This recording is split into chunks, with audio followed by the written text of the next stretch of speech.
Hello, everyone. Hello, everyone. Welcome to the sunset session of our Heavy Hitters PNW Crew Battle League. Gonna have some really great games coming to you today, brought to you by Red Bull and Original Joe's.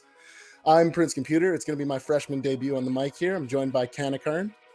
Hello, everyone. Cankern here. This will be my second time. You guys might have noticed me. I've commentated first at week 4 before the playoffs are happening right now. Yeah. But we are going into the playoffs now, which means that we're gonna have some of the best talent we have to offer in the PNW here. First game today is going to be from slightly above average Joe's and Vicious and Delicious. Really great showings from both of these teams here. Super strong stuff. It's going to be exciting to see how they shake out with a little bit of a Cinderella story from Sag. Coming in from a little bit behind, going up against that top seed, and we'll see how it goes tonight. Yeah, for sure. Vicious and Delicious, obviously the fan favorite here. They are number 1 seed. They are predicted to be the winners of that sweet, sweet, juicy $1,000 pot. And the underdogs here are going to be slightly above average Joes. But that's not to say they have some really strong players on their team, such as Jja with his Kirby and other strong players. I was about to say that Jja's got some people rethinking what they think about Kirby because he's been having some real impressive stuff going on for him. Placing at Smash the Holidays, really awesome, really showing us what Kirby can do with that short range and that ground game. Super impressive stuff. Sure, and he's definitely not hesitant to play the play style in which people may not be too fond of, but you got to do what you got to do to win. And if it means $1,000, hey, I'll let however many people hate me if it means $1,000 in my hand. I'm a big believer. The bag's the bag. If you got to make the bag your way, do it your way. Well, no, obviously we have some really strong other players from slightly above average here. They also have Dominique. I'm sorry if I pronounced that wrong or butchered that, but he's a raw player. He has been having some phenomenal results here as well. Go ahead. Yeah, all these players from slightly above average Joes will be from Oregon. I don't think he'll be playing for this one for now, but we do have some other strong players here as well. Yeah, our active roster on Sag. Let me double check here. Yeah, so I'm not sure if we are going to have Dom. Bit of a shame because I really do like watching him play. Seen him in the last couple battles, but definitely going to have some strong showings. We do have Jja there. And then Vicious and Delicious, too. Has some really strong players coming out here, too. It's going to be good. For sure. And for right now, we're going to be starting it off with Justice from Vicious and Delicious here. He is the top 10 ranked player in the Wi-Fi era. And he loves cargo shorts. So he's going to be, we're just getting right into it. His opponent's going to be Omen, who will be playing the Bowser. And how do you feel about this matchup right now, Prince? Honestly, I haven't seen myself a ton of Min Bowser. I think this might be my first time seeing it, but what I know about Bowser and what I struggle with too as a Terry main is that he is a brawler. He wants to be in your face. That's how he wants to start up his damage. He'll come in from the air, but some of his best stuff is going to come up in that face-to-face. So definitely going to be interesting to see how the arms keep him out here. I mean, if there's one thing that Min really excels at in this matchup is definitely just being able to wall out heavies like Bowser, who really needs to get in close, make those hard reads to really get in, because Bowser in neutral, he really struggles to really get in. Well, and that's what we're seeing here right now with Justice doing a really good job of just playing that jump 50-50 game, cover high or cover low. Bowser's got to either pick one or he's got to get hit, and we're seeing him get hit. Just with that grab right there, it's going to eat a ton of percent, and yeah, just that ram.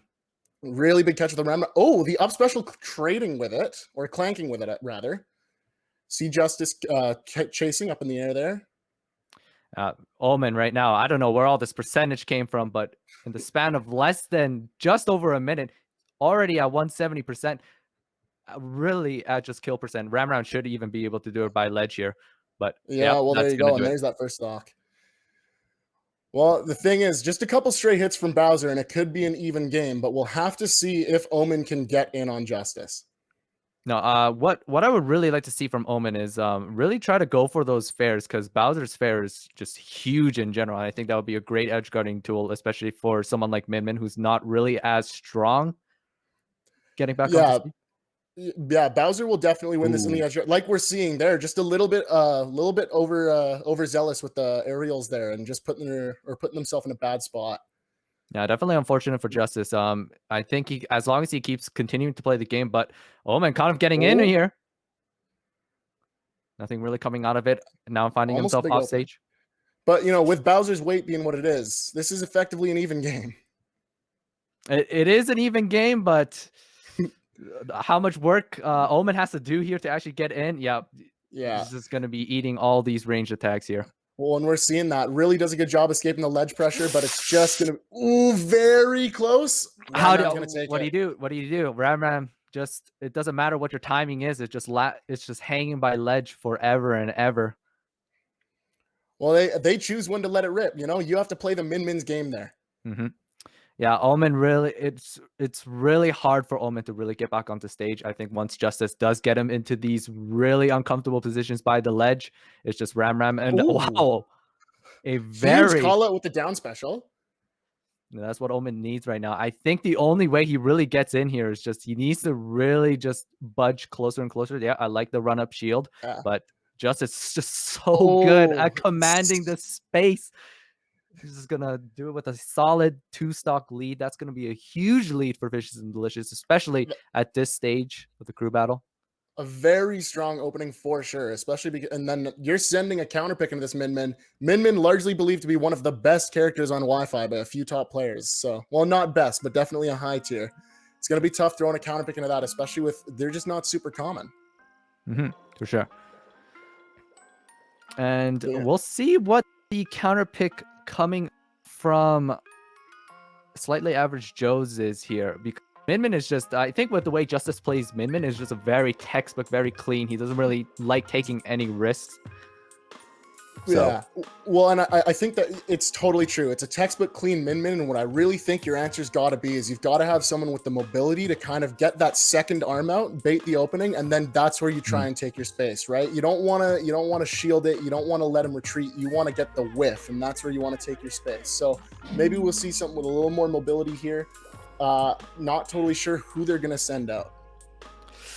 We do have a couple here. I'm actually curious whether they want to play the range game with Cygnus here. He does main Wii Fit trainer. They might want to opt to outrange Min Min with these projectiles, but a solid choice could be H4DS as well with his Pikachu. Pikachu's just really good at being good at playing both the projectile game and also just going for those hard rush down play styles as well.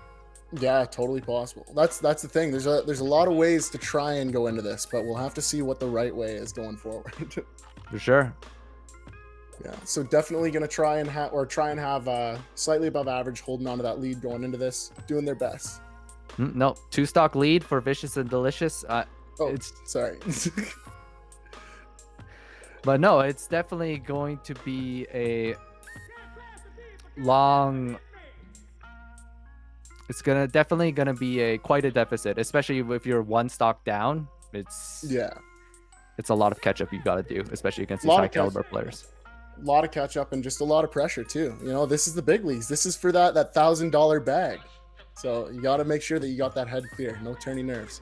But I just want to take this time for anyone new to this whole crew battle league, I just do want to talk about heavy hitters, the people who run this show here. Their goal is to help grassroots gaming communities level up through producing regional events just like this crew battle. And there's their social media right up on the board right there. They provide excellent production and broadcast support and sponsorship wherever needed. So check their website out. This is posted on below beforehand, and go check them out for future events and more good stuff just like this crew battle. Exactly.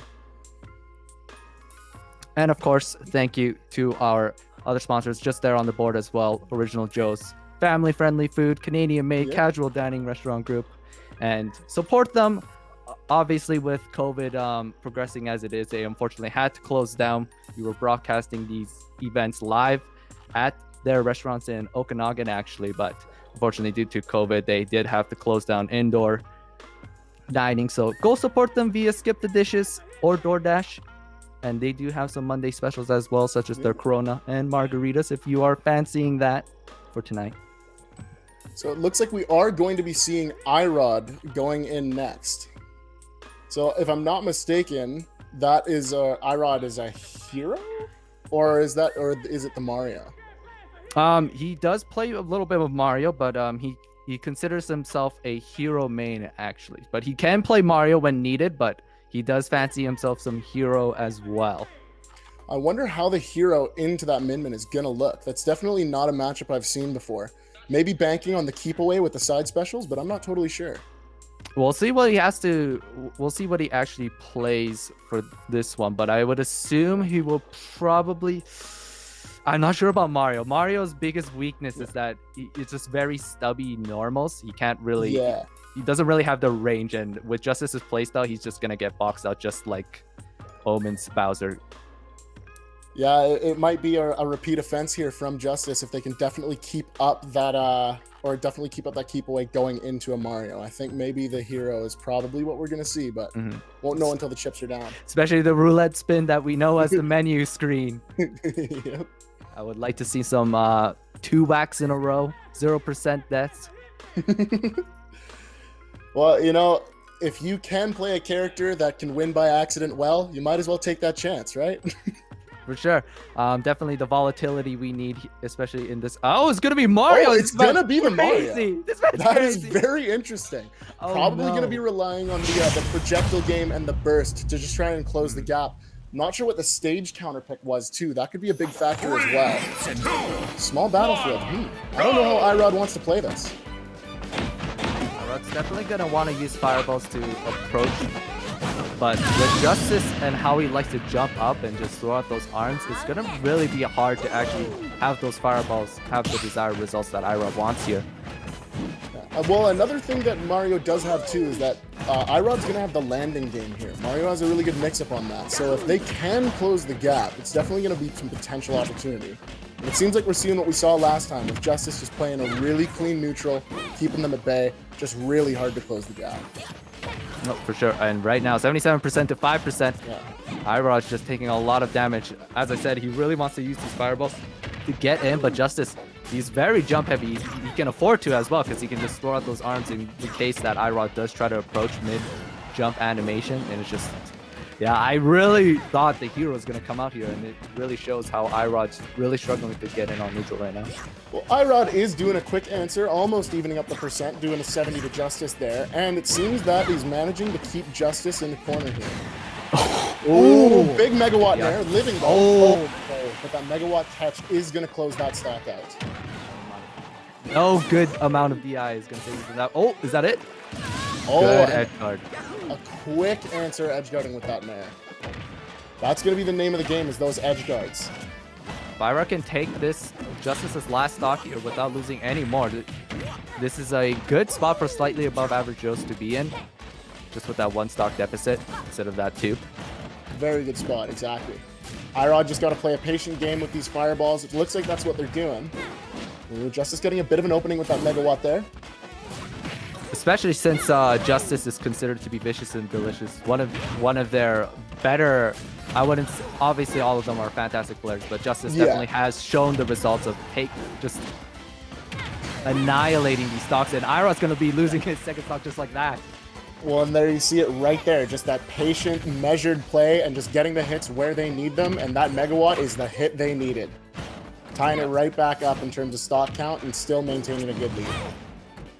Yep, and having Justice on point, the desired result that Vicious and Delicious really wanted is just for him to...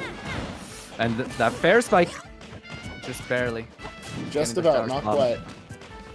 But yeah, Justice doing his job very well as the point here. He's just really just cleaning up these stocks, giving Vicious and Delicious the huge lead that they need. But Justice actually takes Irod's stock here while still preserving that last stock. That's a 5 stock.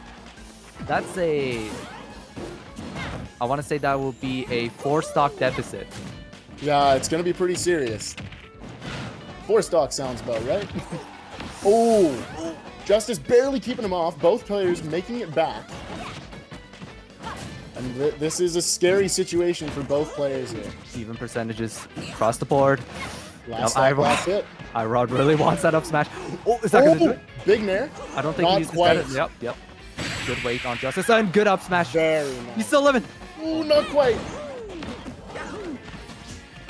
I think that was. Oh, is this back to That do should do it? it. That should do it.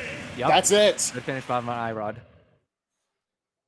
But still, we have a 2-stock deficit here coming from slightly above average Joes. But I think they're in a not in the worst spot in the world. I think taking out Justice right then and there is with the stock deficit they have. I don't think that they're in the worst spot because that Justice is considered to be like one of the better players coming from Vicious and Delicious.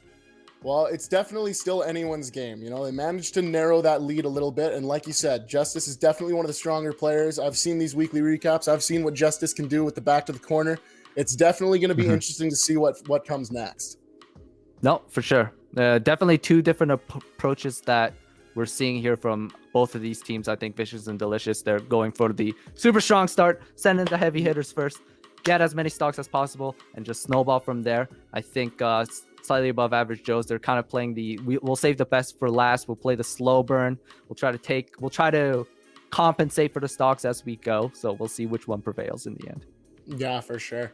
I wonder, it's like you said, I wonder what the answer is going to be here, because Mario's going to have that weakness with the range there. It's going to be tough for them to get in. And there's a few good answers that V&D could send here to have some strong answers to that. So I'm wondering what the counter pick is going to look like.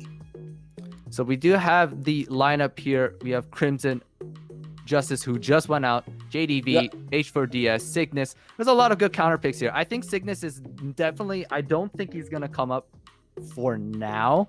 I think Cygnus is more so of if you want a stock tank and try to survive for as long as possible. I think just to clean up this Mario stock, Pikachu is very annoying in terms of edge guarding Mario and just out projectiling him. Basically has the superior B button right there. Well, exactly. Pika's playing the same game as Mario. They're just playing it better. Yep, for sure. Yeah, definitely quite a few options, but I do think it might be H4DS here. But yeah, a lot of strong picks here. We also have Crimson, who plays Wii Fit Trainer as well, DK, and Snake. He has a lot of mains actually listed here. Wii Fit Trainer, DK, Snake, Cloud, Ganon. And we also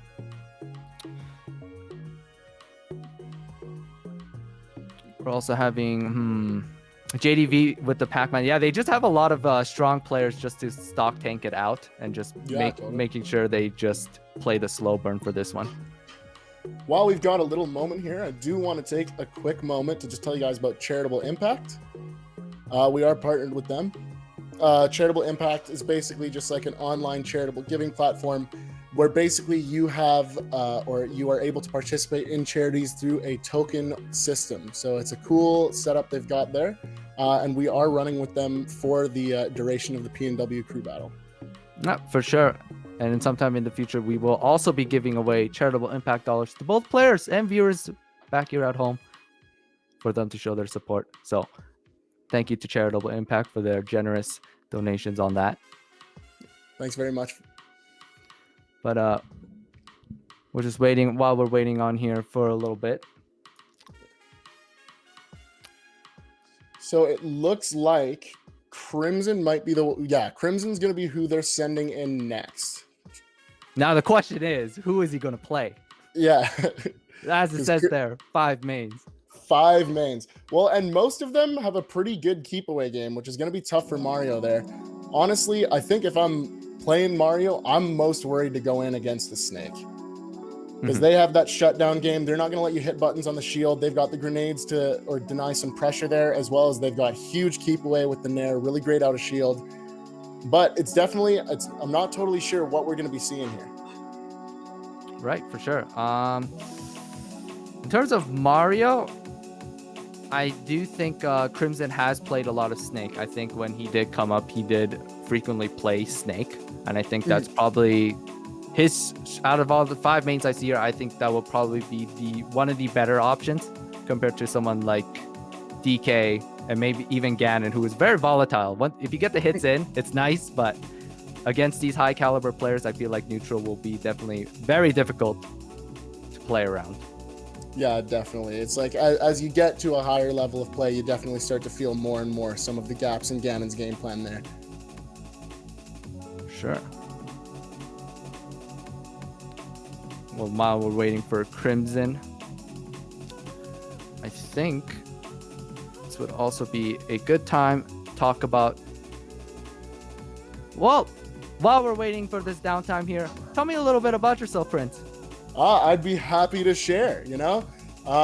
I'm a musician first and foremost. I play rhythm guitar for a couple bands, got some solo EPs released. And as I'm sure you lovely folks at home are seeing, I like to look a little weird. I've got some acrylic stiletto nails on my right hand and big into alternative fashion and stuff like that.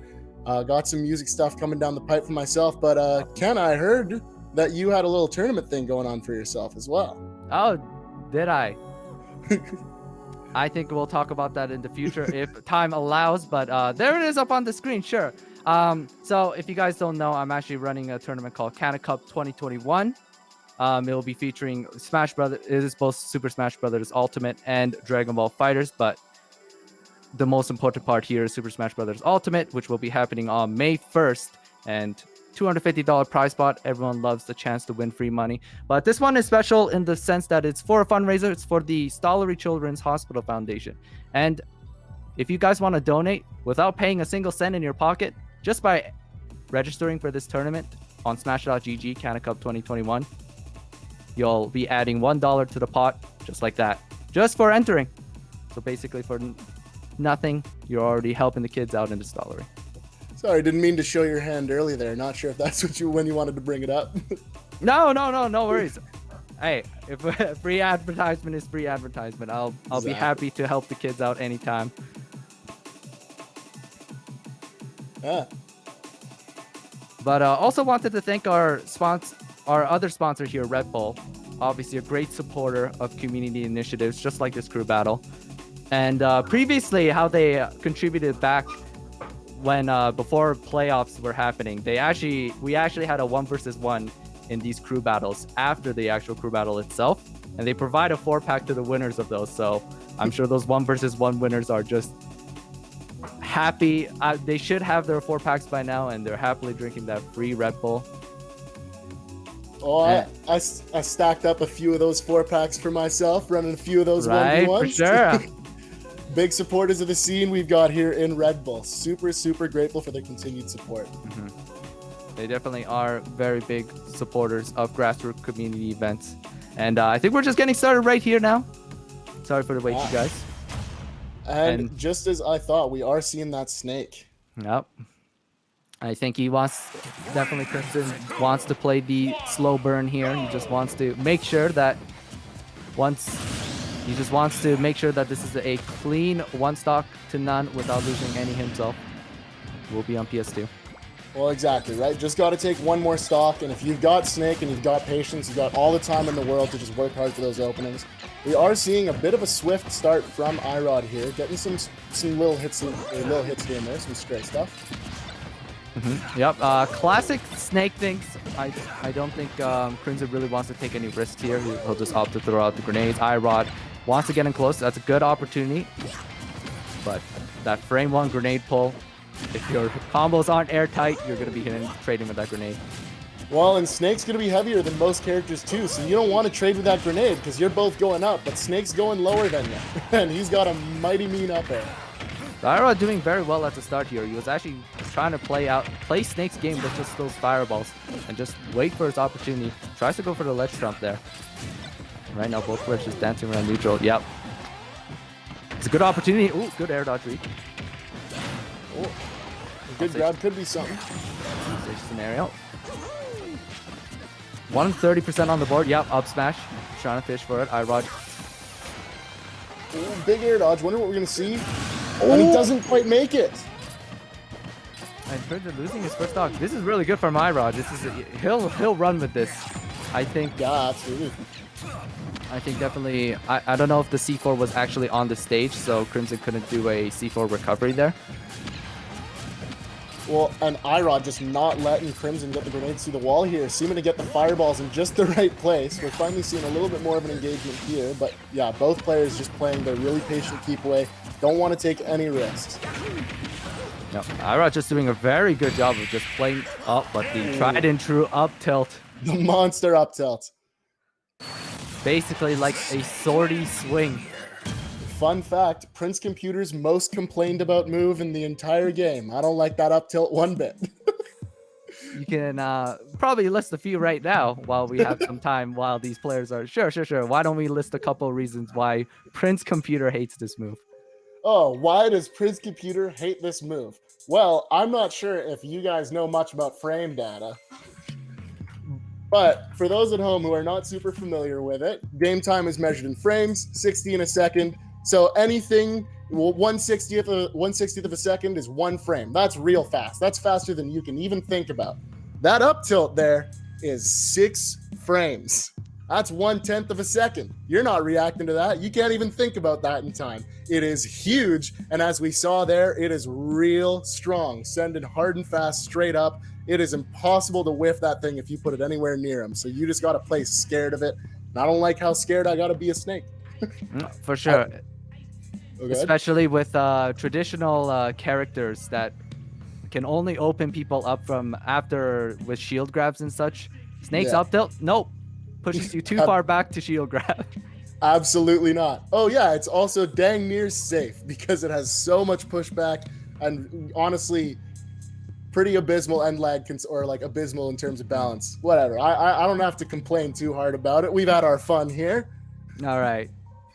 So we're going to be having Furret up next, coming from Vicious and Delicious, slightly above average Joe's here. And he loves playing Smash competitively. Well, I would sure hope so if you're playing in the Crew Battle League. But his Pokemon trainer is his main, as shown there. But if you want to follow him, at Furret Carrot on his Twitter. Originating from Oregon, as most, if not all, of the players from slightly above average Joe's. And I'm pretty okay with. I think this is the right counter pick to choose from, just because Ivysaur definitely just abuses Snake's recovery or his lack thereof. Well, exactly. Ivysaur, that down air is a force to be reckoned with. Already got nerfed and still super potent. And yeah, it's exactly like you said. Snake's recovery is vertical and linear, and it's really only covered by that small hitbox above it. Ivy doesn't need to contend with that hitbox. They can just beat it outright. And then also, Snake's gonna have a harder time playing the keep away game against the Squirtle as well. Like, that's a quick character. You got to make the right call fast. Otherwise, they're gonna get those openings and they're gonna get that damage. So definitely, I think this is a strong counter pick. Yep, for sure. Furret definitely has seen some great results in the past with his PT. And PT just strong in general, because PT can really suit like any situation, especially with like you're playing 3 different characters. They're not strong by themselves, but if you have the ability to play all 3 of them at once, that's a very strong asset to have. Yeah, by their powers combined, they are Captain Planet. For sure. All right, we're going to be playing on small battlefield here. And right now, I think we're just doing a little button check before we start here. Yep. For small battlefield. Oh, go ahead. Oh, I was just about to say 3 stocks and 2, but I'll let you start this one off. Yeah, small battlefield, just a very nice neutral pick. I don't think it does too much for either of these characters, so definitely going to be seeing some pretty honest combat here. Furret opting to go for the Ivy really early, not trying to get those openings with Squirtle, just trying to play to that strength right out the gate. Yep, Ivysaur definitely can play the projectile wars with Snake here, just with that Razor Leaf there. So definitely suited to any kind of playstyle that Snake really wants to play. And yeah, just those Razor Leaf also clanking with the dash attack as well. Super strong. Razor Leaf is such a strong projectile. Like, oh my god, he's dead. Call out on the DI. No, definitely Crimson.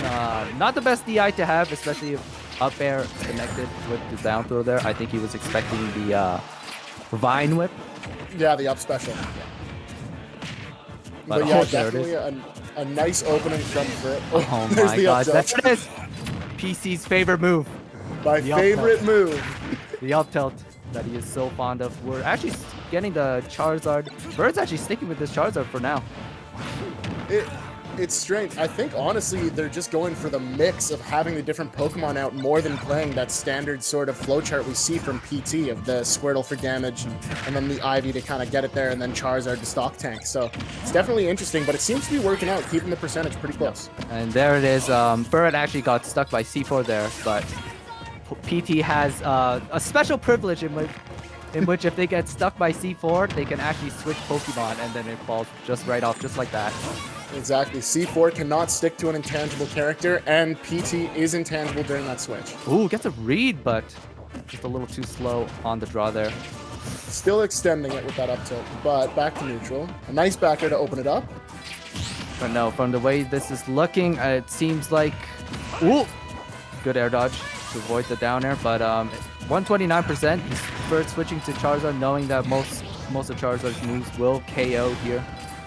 Oh, was that that was up smash? I thought I only saw the grenade. Yeah, I think what happened there was the grenade and the up smash connected with each other, and on that, yeah. Oh, this grab should be it though. Oh, yeah, up platform 130. No one lives that. So very strong, but definitely I don't think Furrow will be too happy about that. Losing 2 stocks before he took the remaining stocks from Crimson. It is 2 for 2, but definitely not the results you want to have. Well, but yeah, definitely staying on the back foot, but not out. You know, like at the end of the day, the lead didn't get deepened too bad. And, you know, one of the stronger players is still out there. Snake is a very abrasive character to be playing into. So honestly, having that clear for the rest of your crew, even having that clear for yourself, just going in and trying to do the best you can with that last stock you got, definitely nice. Definitely something to have under the belt there. Unfortunately, we're still keeping the consistent 2-stock deficit from slightly above average Joe's. Vicious and Delicious doing a terrific job of just keeping this lead and this momentum up. As of right now, I think the remaining players for slightly above average Joe's here is we have Jonix and taking the place of Ruff here. Ruff couldn't make it last minute, unfortunately, so Jonix will be taking his place. And we also have Jja, Mr. Kirby Superstar. Jja, the Superstar Ultra himself. Definitely, I'm hoping that there's going to be a strong showing from Jja because he's had a lot of good showings so far. Looks like we are going to see H4DS next, though. Ooh, that's going to be a tough one. Yeah. Pikachu just really strong character, if not top. I think the transition from offline to online too, I don't think it affects Pikachu that much in what they want from their game plan. I'm a pretty firm believer. I don't know how hot this take is, but I'm a pretty firm believer that Pika is, if not the outright best character in the game, one of the most consistent top fives. Like Pika's got such a solid game plan. I mean, they use the B button and they're winning neutral, right? Like crazy pancake to stay standard or to just kind of keep the pressure on. Like just a really strong, solid character. You could be playing anything into that and be having a pretty tough time. So we'll definitely see what happens here. Well, definitely when you're pairing a strong character with a strong player like H4DS. He got twice. He got top 5 in Oregon. So definitely not just the character and its strengths, but also the player himself. Oh, exactly. Well, and yeah, like I said before, once you're getting to this level of the competition here, you're not getting here by accident. You got to be pretty strong to be on this bracket here, and we're definitely seeing that so far with some really strong showings. No, sure. Vicious and Delicious looking to maintain their lead. Probably what H4DS. I'm sure. I would actually say this matchup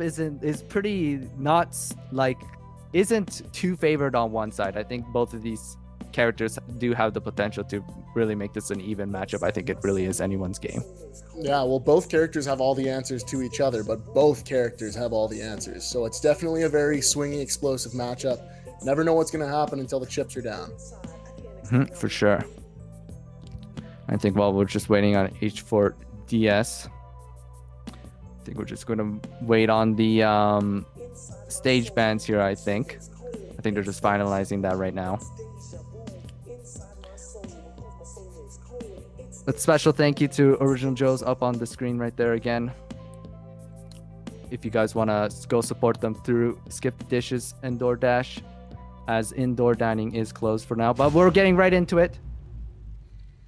All right, I'm excited to see how this goes. Like we were talking about before, this is a pretty even matchup, so I think this is going to come down to the players and how they perform. For sure. Oh, so, we're seeing the TNC. I wonder who that's really in favor for, because I know that those narrower side blast zones are going to be nice for Pika's bridges, and that higher top blast zone is going to be tough for the vertical kills that PT's kind of looking for. Sure. And we're starting off with Squirtle here. Combo for combo food for each of them. Oh, switching to the Ivysaur, okay. I think just trying to play the patient projectile game, buy a little more time to breathe from that Pika so they can get some of the openings of their own. And yeah, we see the answer. Evening it up, but H4DS going right back in with those lightning loops. Drops it on the second loop. Yep, and both players, yep, H4DS perfectly okay with just weaving in these projectiles just to zone out for it here. He definitely is in no rush to take the stock. Well, and yeah, it's like I said, once Pika's, ooh, a big F smash, getting positioning, big damage.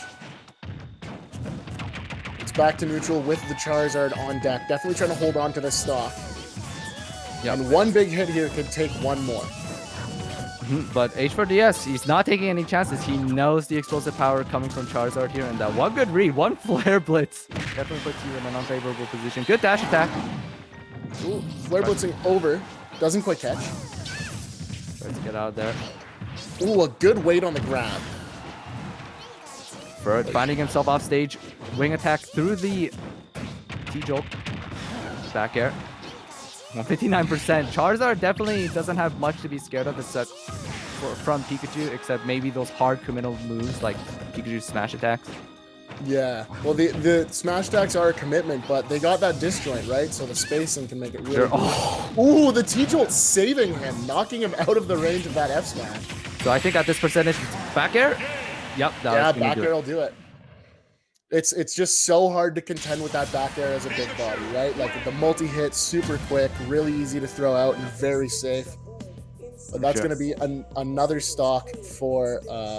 or clean it up from H4DS on for it. Yeah, there. And that's going to be a whole crew member deficit coming from slightly above average Joes here. I think they really need to pick up on the slack for the stocks here. I think most likely we're going to be seeing Jojo. He's so good at holding it down, stock tanking, just making sure he can play the way he has to just get those stocks in and just to, as I think most people would say, in quote, lame it out.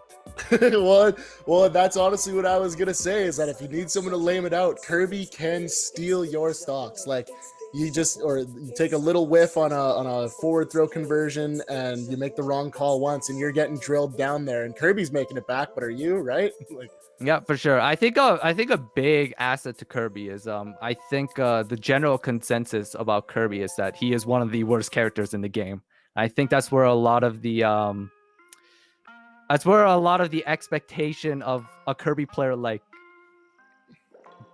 beating you in these games is like very unlikely. You don't see many Kirby players do that, and especially against Pikachu, who loves to combo characters, like basically like 99% of the cast. I think Jigglypuff has the special privilege in that Pikachu has to play hit for hit, but Kirby can also be one of those characters as well because of how floaty he is. Well, very floaty, and like he can play that boxing game with Pika. He can do his best to try and just sort of play that close game. I'm not saying it's always the best idea, but Kirby does have those tools to kind of push back on that. Can definitely stay above the ground, not play so much of that Thunder Jolt game. So it's definitely could be an interesting matchup, especially with strong players like H4 and Jojo. Sure, especially with the copy ability. I think Jojo should be the pick here. I think there's just being down a whole crew member, you really need to that's when you really need to get the jets going and really try to take these stocks back, especially with Kirby's copy ability. If he really wanted to, he can just take Pikachu's special T-Jolt, use it against it looks like we're actually going to be seeing Jonix going in now. Oh, okay. Not too familiar with Jonix, actually. I believe that was the substitution, if I'm not mistaken. Yes, he's taking the place of Ruff. Ruff being a Samus player, but Jonix is we don't have a card for him as this was a last minute switch, but Jonix apparently having a mean snake, but Jonix has a Pac-Man as well. I think Jonix, I've seen him play more so Pac-Man than he did with Snake. I think the Snake choice is what we're going for here, and I think Jonix going Pac-Man is fine here, just because Pac-Man can outpace Pikachu in terms of the projectile wars game. I would say one of the few characters to actually be able to do that. Yeah, well, and also, like, I'm trying to remember, how does Hydrant and T-Jolt interact in this game? Like, is it a hit or does it go over it? It's a hit. Okay, yeah, so that's another thing, is that Hydrant is often used to kind of divide the stage and sort of, you know, have your two camps set up, and I think that could definitely be an interesting break in the pace of H4's game if they're not used to that. Not for sure, but definitely slightly above average Joe's has a lot of work to do. Yeah, definitely. This is a 3 versus 2 now, Vicious and Delicious's favor.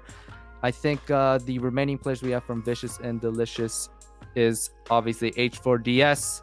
We have JDV, and also let me try to see what the roster lineup here is. And Cygnus. I think Cygnus would be their third player as well. So we got a Wii Fit trainer, a Pac-Man of their own. So definitely there's a lot of good anchors here coming from Vicious and Delicious as well.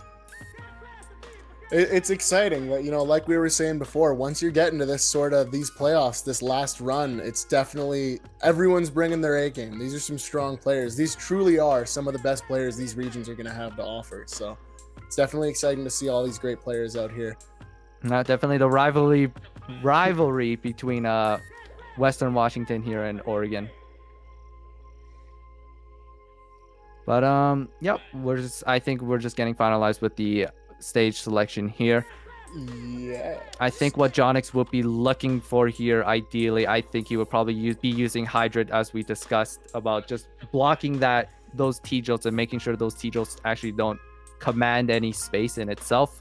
And then Jonix would use that as an opportunity to get his projectiles set up with his various plethora amount of items that he has with his neutral special. And it's really interesting to see how these different Pac-Man players utilize their items, but most of the time we see them opting for the nice Galaga for the early percentages, and then they use the bell to finish off their opponents, try to get that cheeky F smash, up smash. Well, and anytime you're looking at a Pac-Man, right, you got to ask yourself, what do I know about this character? What, like, do I know all their setups? Because the Pac-Man knows all their setups. Yeah. You got to make sure you know them too. Especially with the Hydrant interactions. Like, you see some of those fruits and you're like, don't have to worry about that. And suddenly it's just coming at you 300 miles an hour. And you're like, where? I was literally at the blast zone. Like, the whole magnifying scope. And then you just get hit by a random pair. And you're like, oh, I guess that happened. Or it's like, do you know every single hitbox that character has? Because they're going to punch their Hydrant with the tip or jab and move it in a just random direction that you've never seen. But you would think with Pac-Man, it's like, okay, he has all these great projectiles, but surely I can just like outbox him. He probably has like a terrible close range game. No, he has a lot of great options to box you out. His Nair like comes out super quick. And it's like very safe on shield actually. So I wouldn't be surprised if Jonix would be able to hold his ground if H4DS tries to close the distance on him. So we're going to be seeing the Pokemon Stadium here. Very good neutral pick. Doesn't really, I don't think really favors either character super strongly. Might be nice with the horizontal blast zone again for the bridges from Pika there, but nothing too crazy. Yep, and it's going to be definitely a very slow game. John is just trying to set up his Hydrant, his projectile, try to get the footing he needs on this stage. Yep, Hydrant stopping the T-Jolts as well. And H4DS, I think he doesn't want to play that projectile game. I think he's just looking to more so get in because he knows Jonix wants to play that keep away game. Exactly. Well, and we see it here already. Jonix is just taking his time on the platforms, keeping the movement light. When he buys the time to charge the fruit, he's doing it. H4DS getting a little opening there.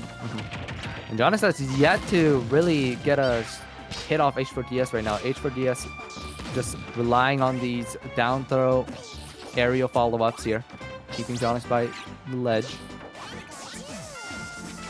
And yeah, a weird cross-up. Ooh, a good landing back air. Oh, finally, 18%, 26%. 3 fairs. Fairs by the dozens. Fairs by the dozen. The one button combo. Both characters very guilty of that phenomenon. Yep, and fair. And all of Pac-Man's areas are just very good. I think down air is a little finicky with getting all of those hits in, but still a very good move. Fair comes out really quick. Bear is a very good kill move as well, and up air is just your standard. Ooh. That down tilt being a really mean angle for the Hydrant. Jonix making it back though. 150% on Jonix, and yeah, this whole projectile war game for Jonix, this whole keep away game is not working to his favor right now. 46% to 167. A lot of things will kill Jonix. I think this is up to a percentage. Oh, yeah, I think at this point just a grab will do it. H4DS really wants to get his hands on him. Well, and yeah, you like definitely a good job playing the keep away game from Jonix here, but like it's to what end, right? You got to make sure you've got those big setups and those big callouts to start getting that damage. And I think Jonix is just playing a little too patient and not quite using the space he's taking. For sure. Very close with the Hydrant though, with that S smash from H4DS. I think Jonix here is probably wanting to look for the bell. I think this is definitely F smash kill percentage, especially from someone as light as Pikachu. But just a simple up air. Yeah, Jonix was as light as a balloon there. 180%. You're basically gonna die to a small breeze of the wind.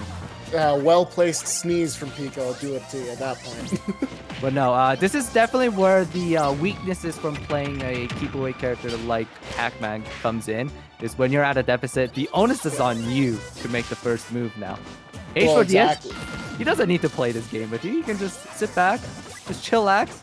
He has a stock lead. It's up to Jonix, and even though Pac-Man has superb aerials, it's definitely not the first thing a Pac-Man player wants to do is initiating these neutral scenarios here. But Jonix doing a good job. 139% on H4DS.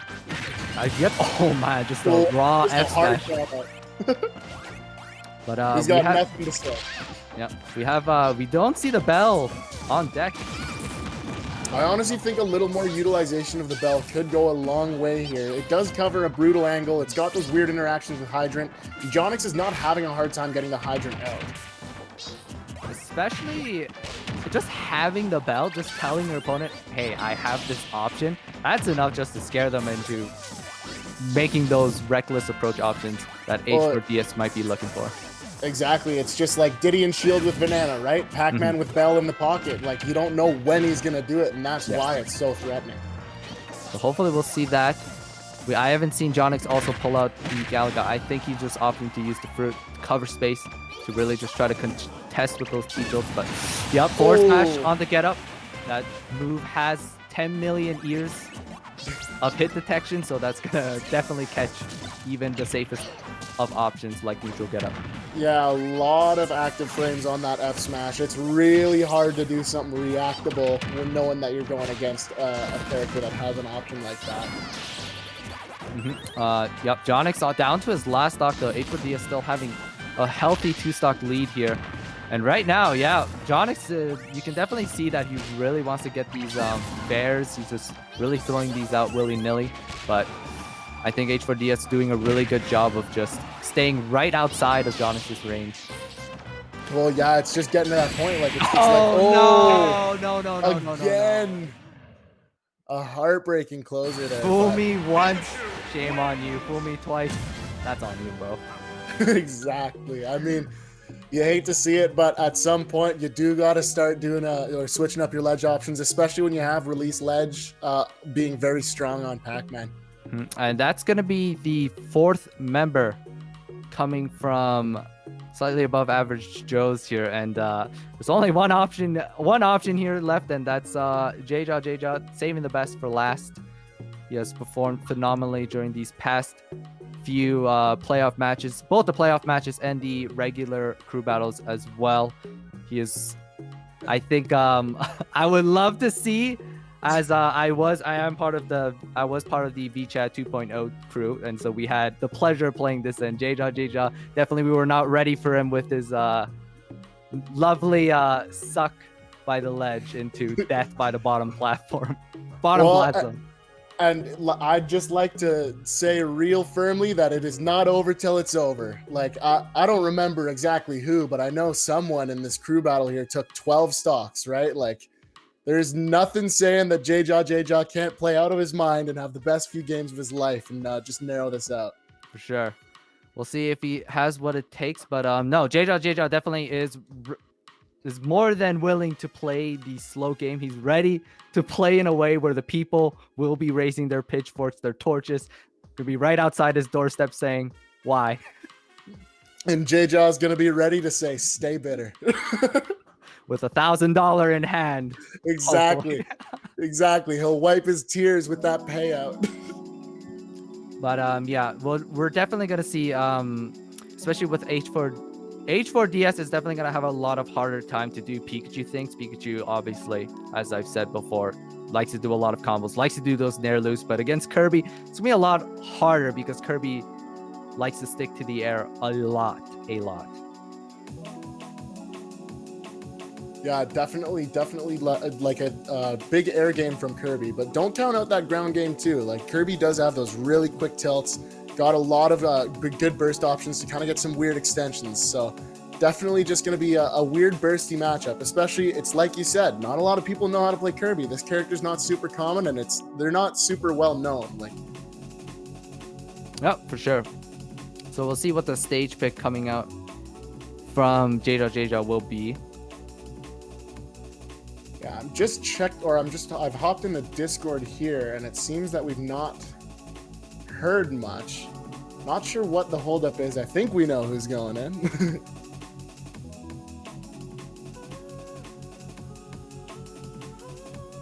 Yep. So I'm hearing that J-Jaw's not responding.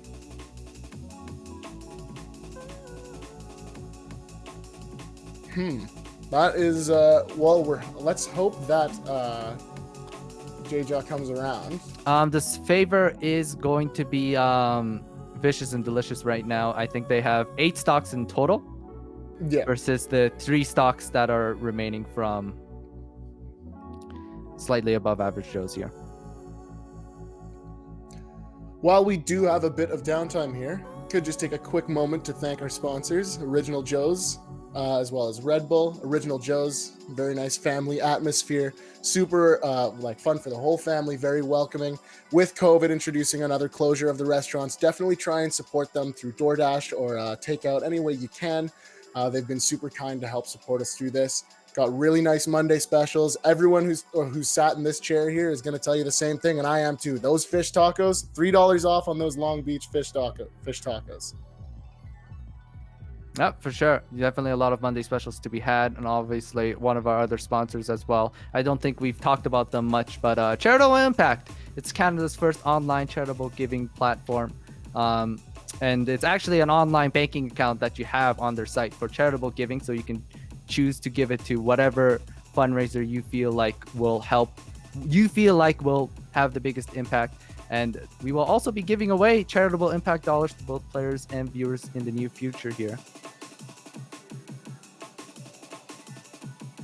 But we'll see if we can get a suitable sub going here for J-Jaw. I don't think J-Jaw will actually be playing as the anchor for slightly above average Joes here. Yeah, I know that we are getting a little bit of sub negotiation in the Discord here. It's looking like probably Seo might be going in as well. I'm not totally sure. Yep, and I think both players it is definitely on Vicious and Delicious whether they want that sub to happen. And of course, the show must go on, and both teams are agreeing on this sub. So, you guys will be getting the conclusion to our first crew battle here in the playoffs. We're down to our last 4 teams here. So, after this one, we're only going to be left with 2. And we're going to be at the playoff finals after this one. Okay, so I have heard that Seo, I hope I'm saying that right, is going to be coming in. We're just working on the last little bit of discussion between the teams here. I think talking about resend from VND or something to that extent. But I do believe that we are going to have one more game for you guys here. Or more, if Sale can hold on and keep taking those stocks. All right. Well, while we're waiting on that, I think might as well use this downtime to see how about we get a little bit of a shameless plug from yours truly. I guess we can maybe do that. If we can have my beautiful... Yes, Canada Cup 2021. Thank you. So basically, I don't think I've said all the details. This is free entry to anyone living in Canada. I will be hosting this on May the 1st for the Smash Ultimate Singles event. If you guys don't know, $250 in the pot, split between top 8 depending on the entrance. And what makes this one so special is that this is for a fundraiser for the Stollery Children's Hospital Foundation.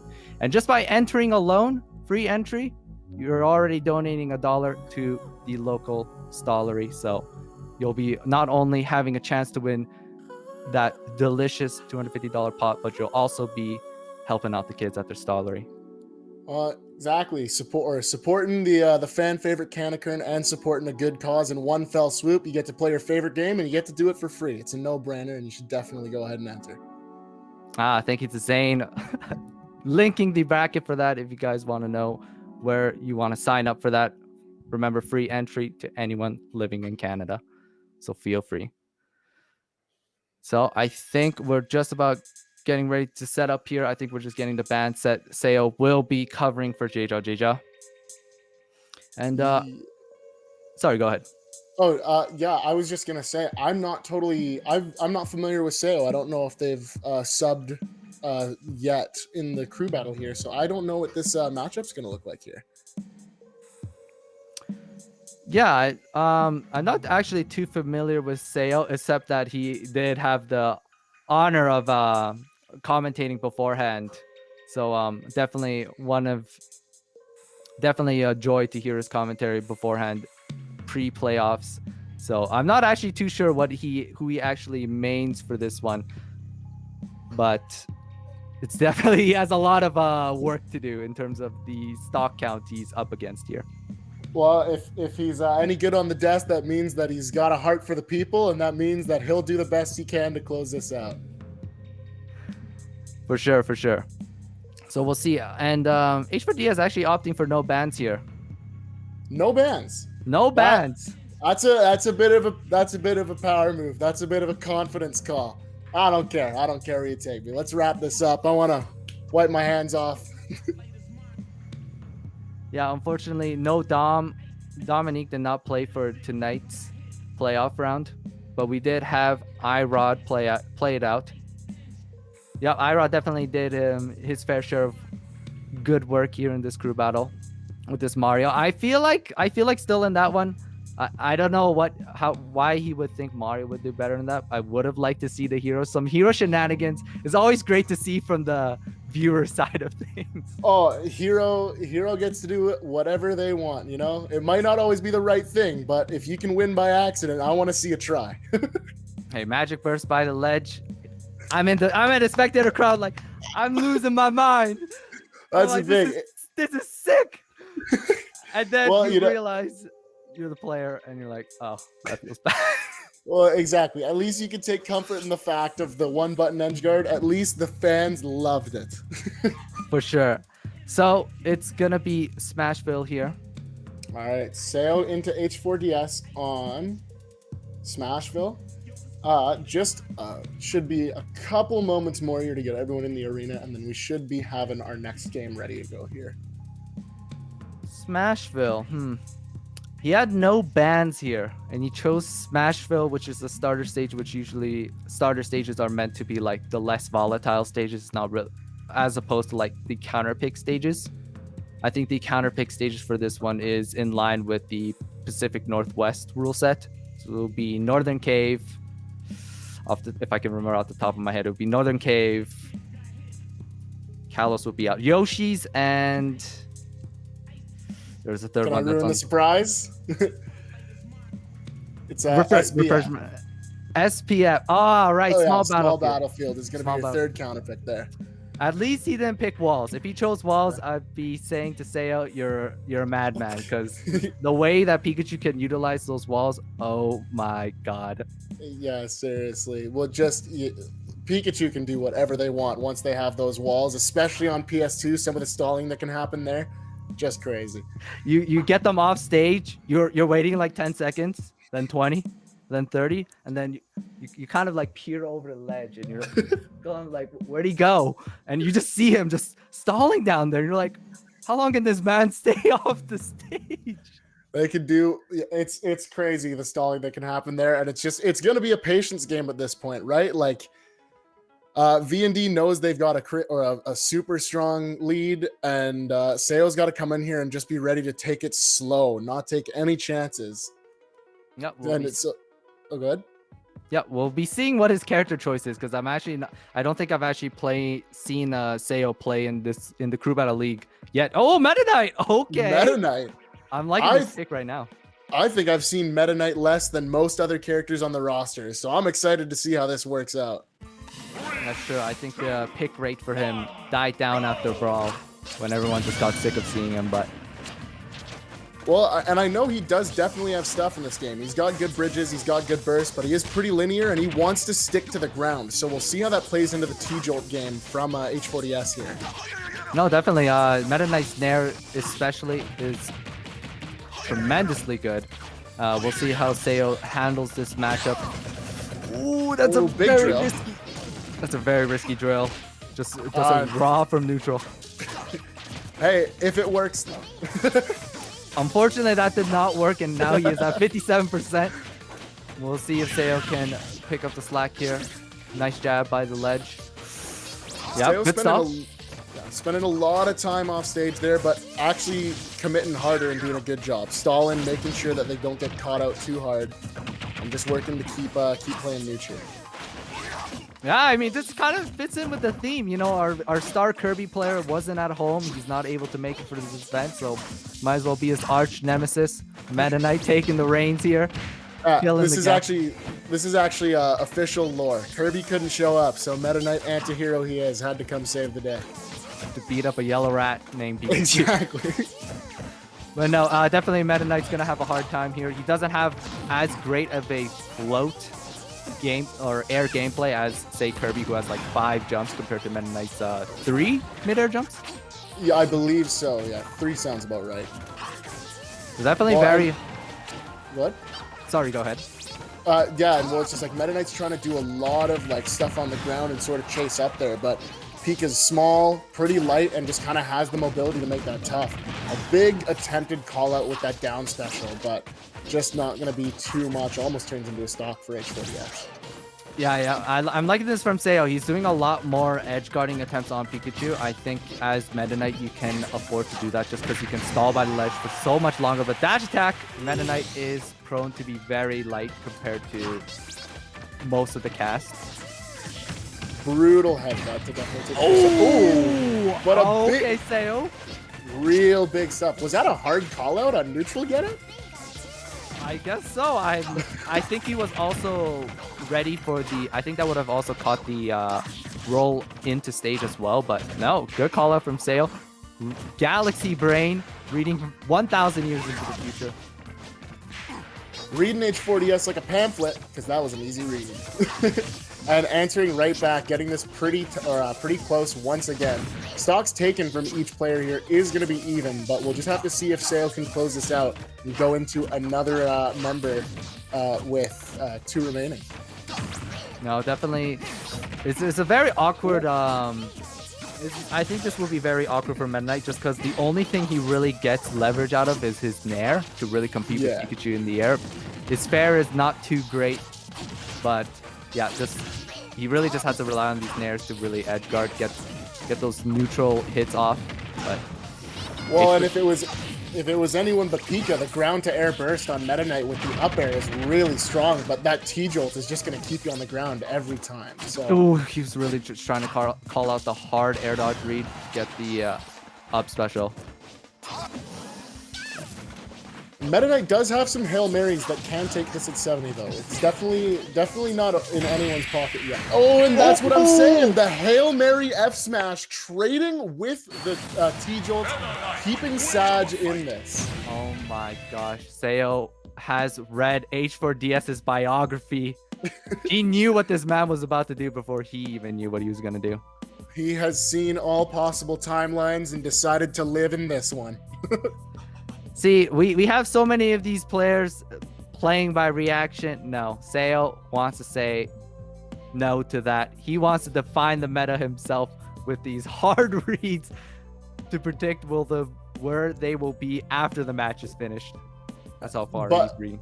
Yeah, not to discredit the amazing performance put forward by H4DS, though. Took a good lead and turned it into a crushing lead. Sayo's going to be putting in a lot of work to fight back from this. But yeah, definitely a really good showing from H4DS.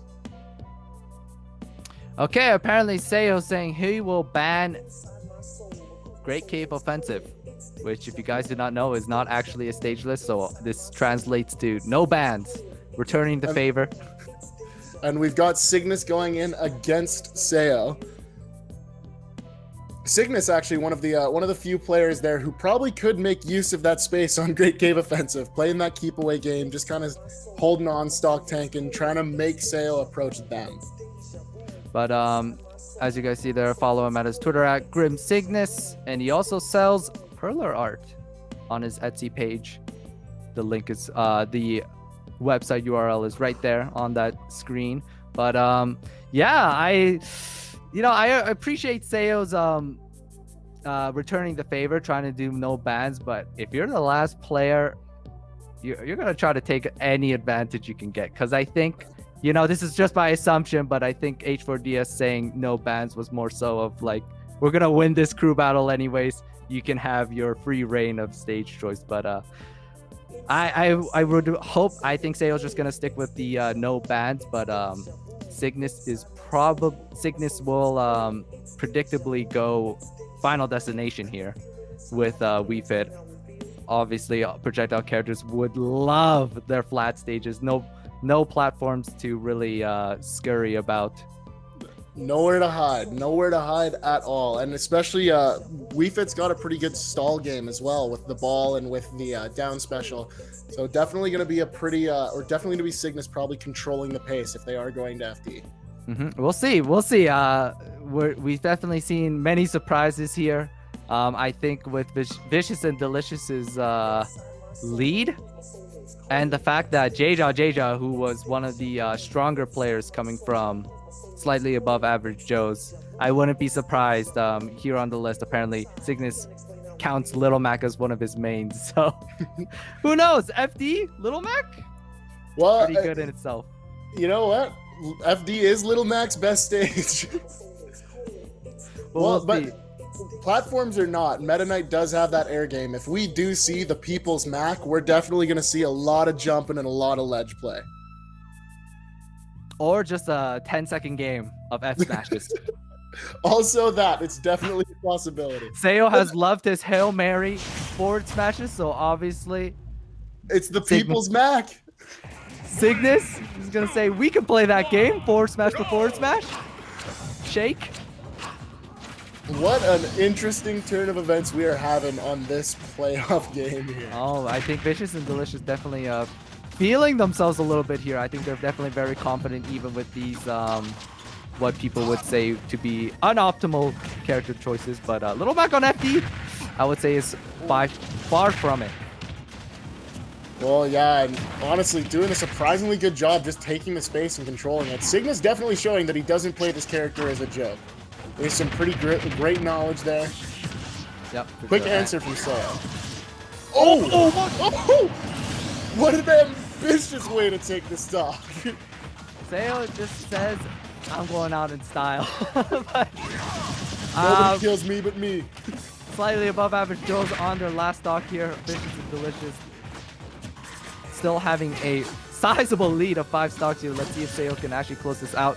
I assume Sayo would be looking for those nice... Ooh. And that force really smash good patience. That whole exchange there was just some really crazy patience from Seo. Yep, Seo's trying to go for the fastball nair to really abuse. Oh! Seo didn't know where to go. My man Well, flinched. A really good showing and a really, honestly, just a soap opera of a crew battle. But huge congratulations to Vicious and Delicious keeping it together. Yep, the underdogs did not prevail this time around. Our first seed, Vicious and Delicious, will be moving on to the finals of this crew battle playoffs here. But so congratulations to them. And up next in a short bit, I think after we'll be taking a short break before then, but we'll have 4 Horsemen. And Hey Guys Look, 4 Horsemen being the second seed of this tournament here. And Hey Guys Look trailing just behind in third seed, predicted to be third place in this crew battle league. Yeah, definitely going to be an exciting game coming up there. Some really strong teams with some really interesting characters as well. Yeah, and tell us about some of these players, PC, because I know some of these guys live pretty close by to you. Oh yeah, no, I've definitely so I was not super active actually in the greater scene until online, but I did play a couple of them in this crew battle here, and I definitely their reputations precede them. Probably the players I know best are going to be Ouch and Locus from Hey Guys Look. Super strong players. Locus is actually the reason I picked up Terry. So definitely like a strong player. I don't think he's playing Terry now. I believe that they're going to be playing their Brawler, if I'm not mistaken, which is still a very strong pick in its own regard. And then Pandarian, with 4 Horsemen, one of the best PTs in the world. Super, super strong player. Definitely a force to be reckoned with. So it's going to be, I think, a lot of cool back and forth there. All right.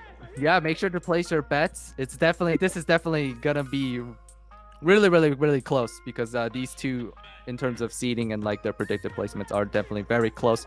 However, I think we are going to take a short break here before we do move on to this last crew battle of the night between 4 Horsemen and Hey Guys Look.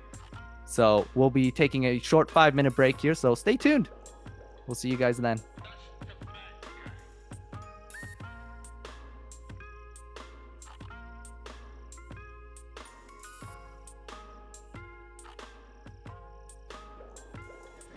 Really offline and online. Exactly. But already, starting off a huge percentage of it. And we're getting to see kind of the roster that Lucas opts for on his brawler. He really likes that helicopter kick, which is what's showing people off the side. He's got that shot put for the neutral, and he's got that side beat, the suplex for neutral. I'm interested to see what down beat he's opting for. If I had to guess, it's probably flip. Yeah, I don't know. Yeah, and I'm really interested to see what kind of ledge trapping we're going to see from Dutch. And I love the angle, what he tried there, because Pokemon Stadium 2, it's a stage where you're susceptible to getting pineappled on, and he tried to set up a pineapple on Locust. For the uninitiated in chat, a pineapple is when you going past ledge. So what you can do is you can get the spike hitbox going out while you, and then grab ledge like immediately after. Dutch getting an uppy that he needs. Let's see what he converts from this ledge trap. Because Locust opting to play a set that isn't the best in terms of recovery and really just thrives on that kill power. So just throwing some shotguns here. We got. Ooh, that's how you hate to see it. That's what you hate to see. Yeah. Here we are kicking it off. Locust kind of just starting off with playing the distance game. You know, he wants to play at that range where Bowser can't really swing and get anything off reaction. Yeah, and sometimes that can be the best offense because, you know, you stuff out those approaches and then Are you you're seeing getting this a huge combo here and you're almost killing, right? Like, oh, and you did! He missed him to the he just didn't get his up input in time. And I love how Locust is using these nairs right outside of Necriotic's jump height to prevent him from immediately jumping. It's basically holding him. Those opportunities right away. Yeah, Locust isn't doing these nairs with the intention of hitting Necrotic Shield, because if he did that, then he'd get up. He's doing the nairs with the intention of blocking out that space above Necrotic. Oh, and I love that 2 frames. That's a really good. Swings on the downwards. He swings on the fastball from the full hop, and he's really good at just mixing it up, forcing, basically creating his own options. Right, yeah, he's doing a lot, but I mean, as we're praising Machu, Necrotic, showing that he's not down and out just like because Machu's a player. He's actually really being oppressive and getting these opportunities. It's really nice, racking up. Yeah, Necrotic playing incredibly well, especially considering Machu's matchup knowledge. He's basically tied up the crew battle if you're not looking at percents here. But Machu, we were talking about his ledge trapping, missing it.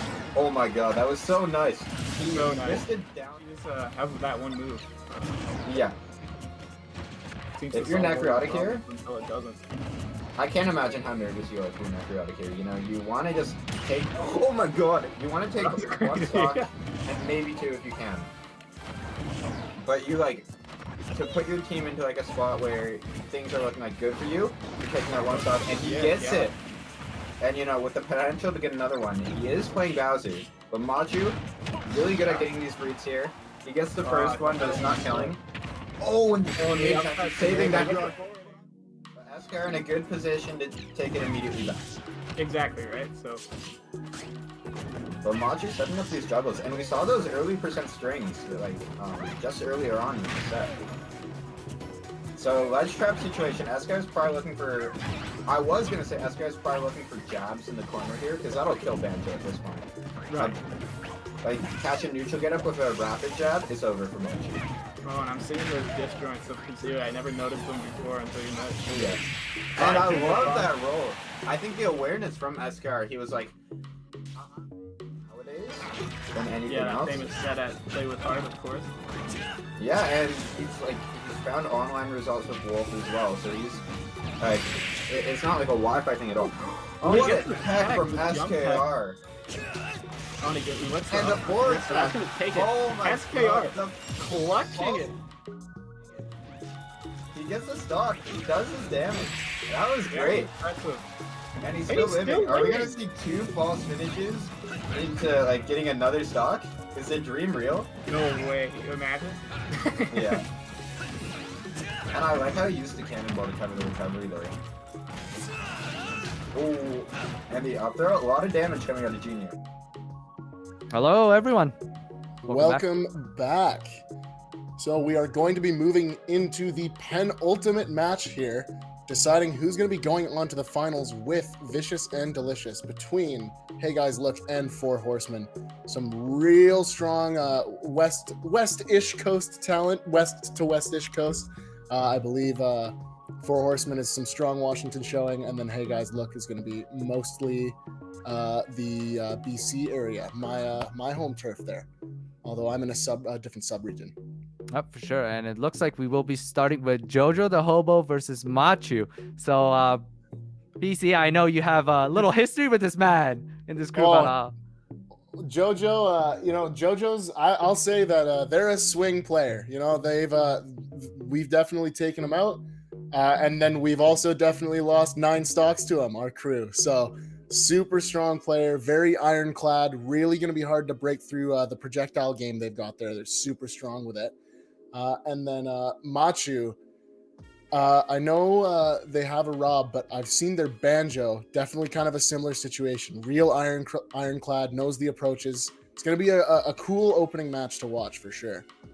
Nope, definitely this is stock. I wouldn't be surprised if this game did go stock for stock, and we would be going down to the very last 1 versus 1 tense situation, guys. Even though 4 Horsemen is the higher seed, it doesn't necessarily mean this isn't going to definitely be close, as both of these teams have very, very strong players.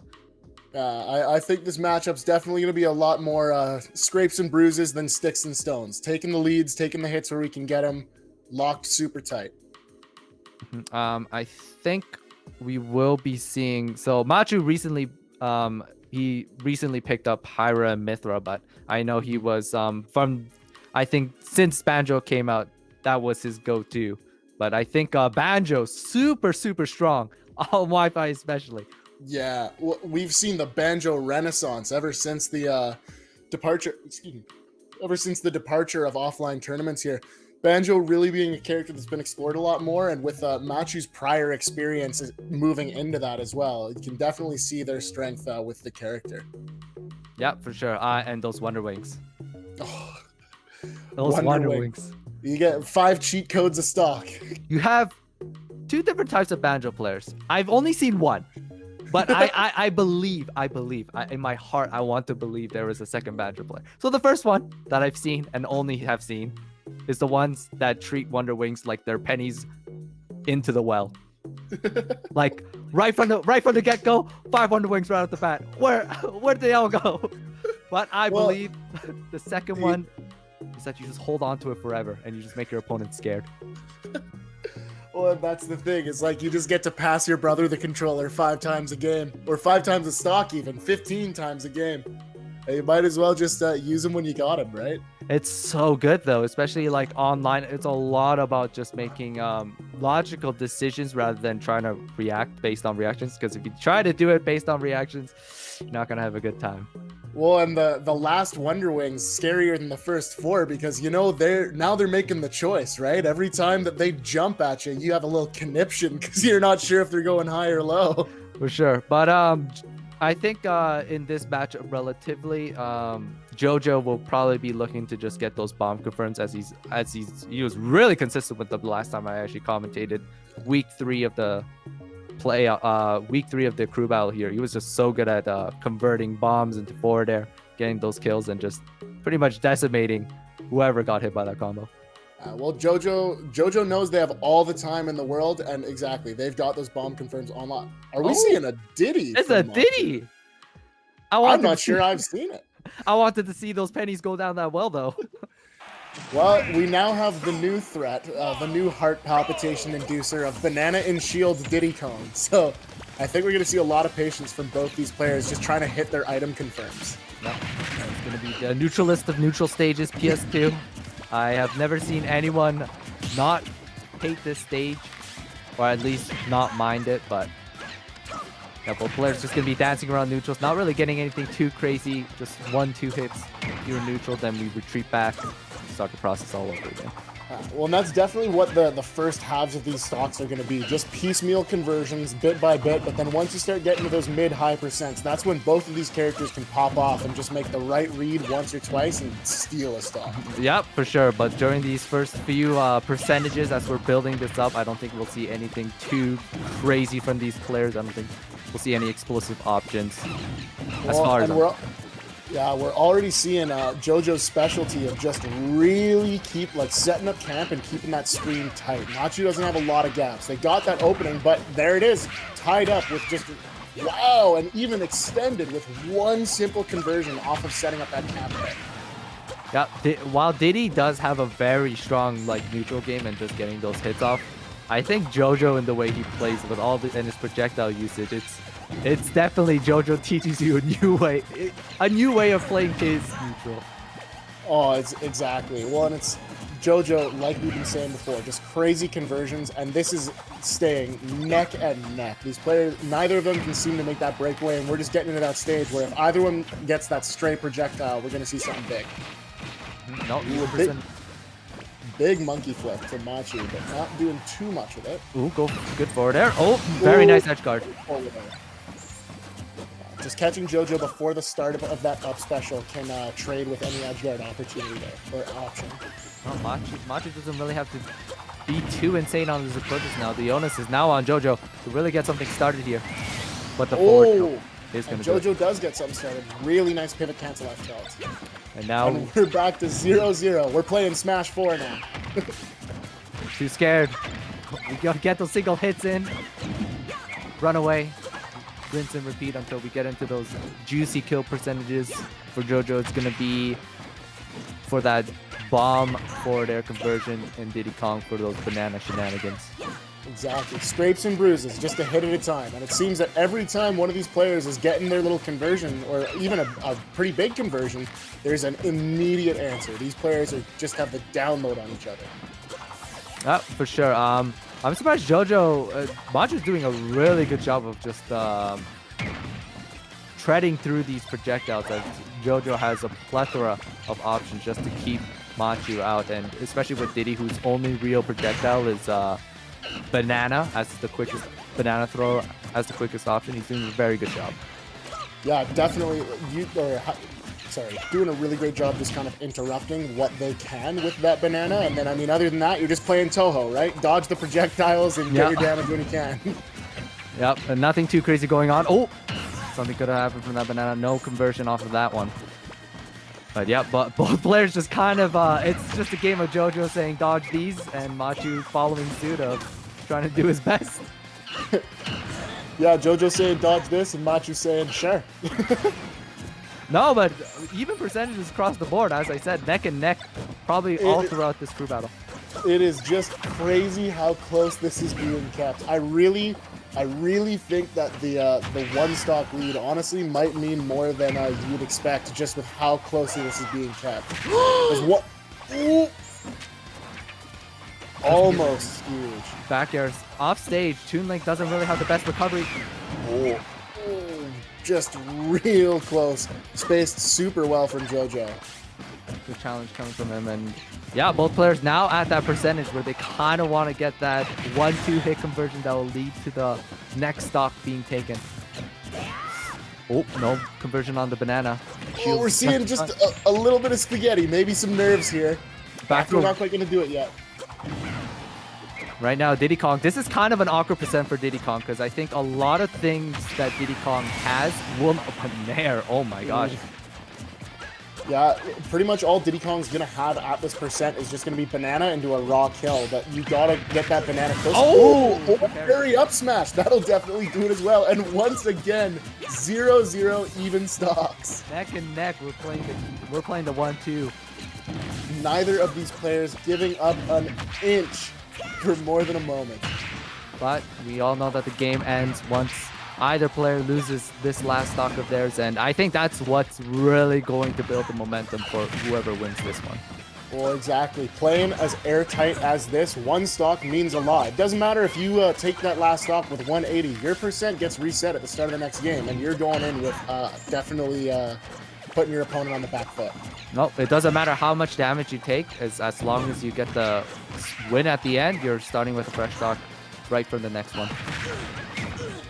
Machu doing a really good job kind of playing this ground game. Jojo's abandoned a bit of the super tight setting up of camp, going a little more aggressive with the conversions. Definitely getting them, but Machu just responding in kind, playing a really fast, tight ground game, catching what they can.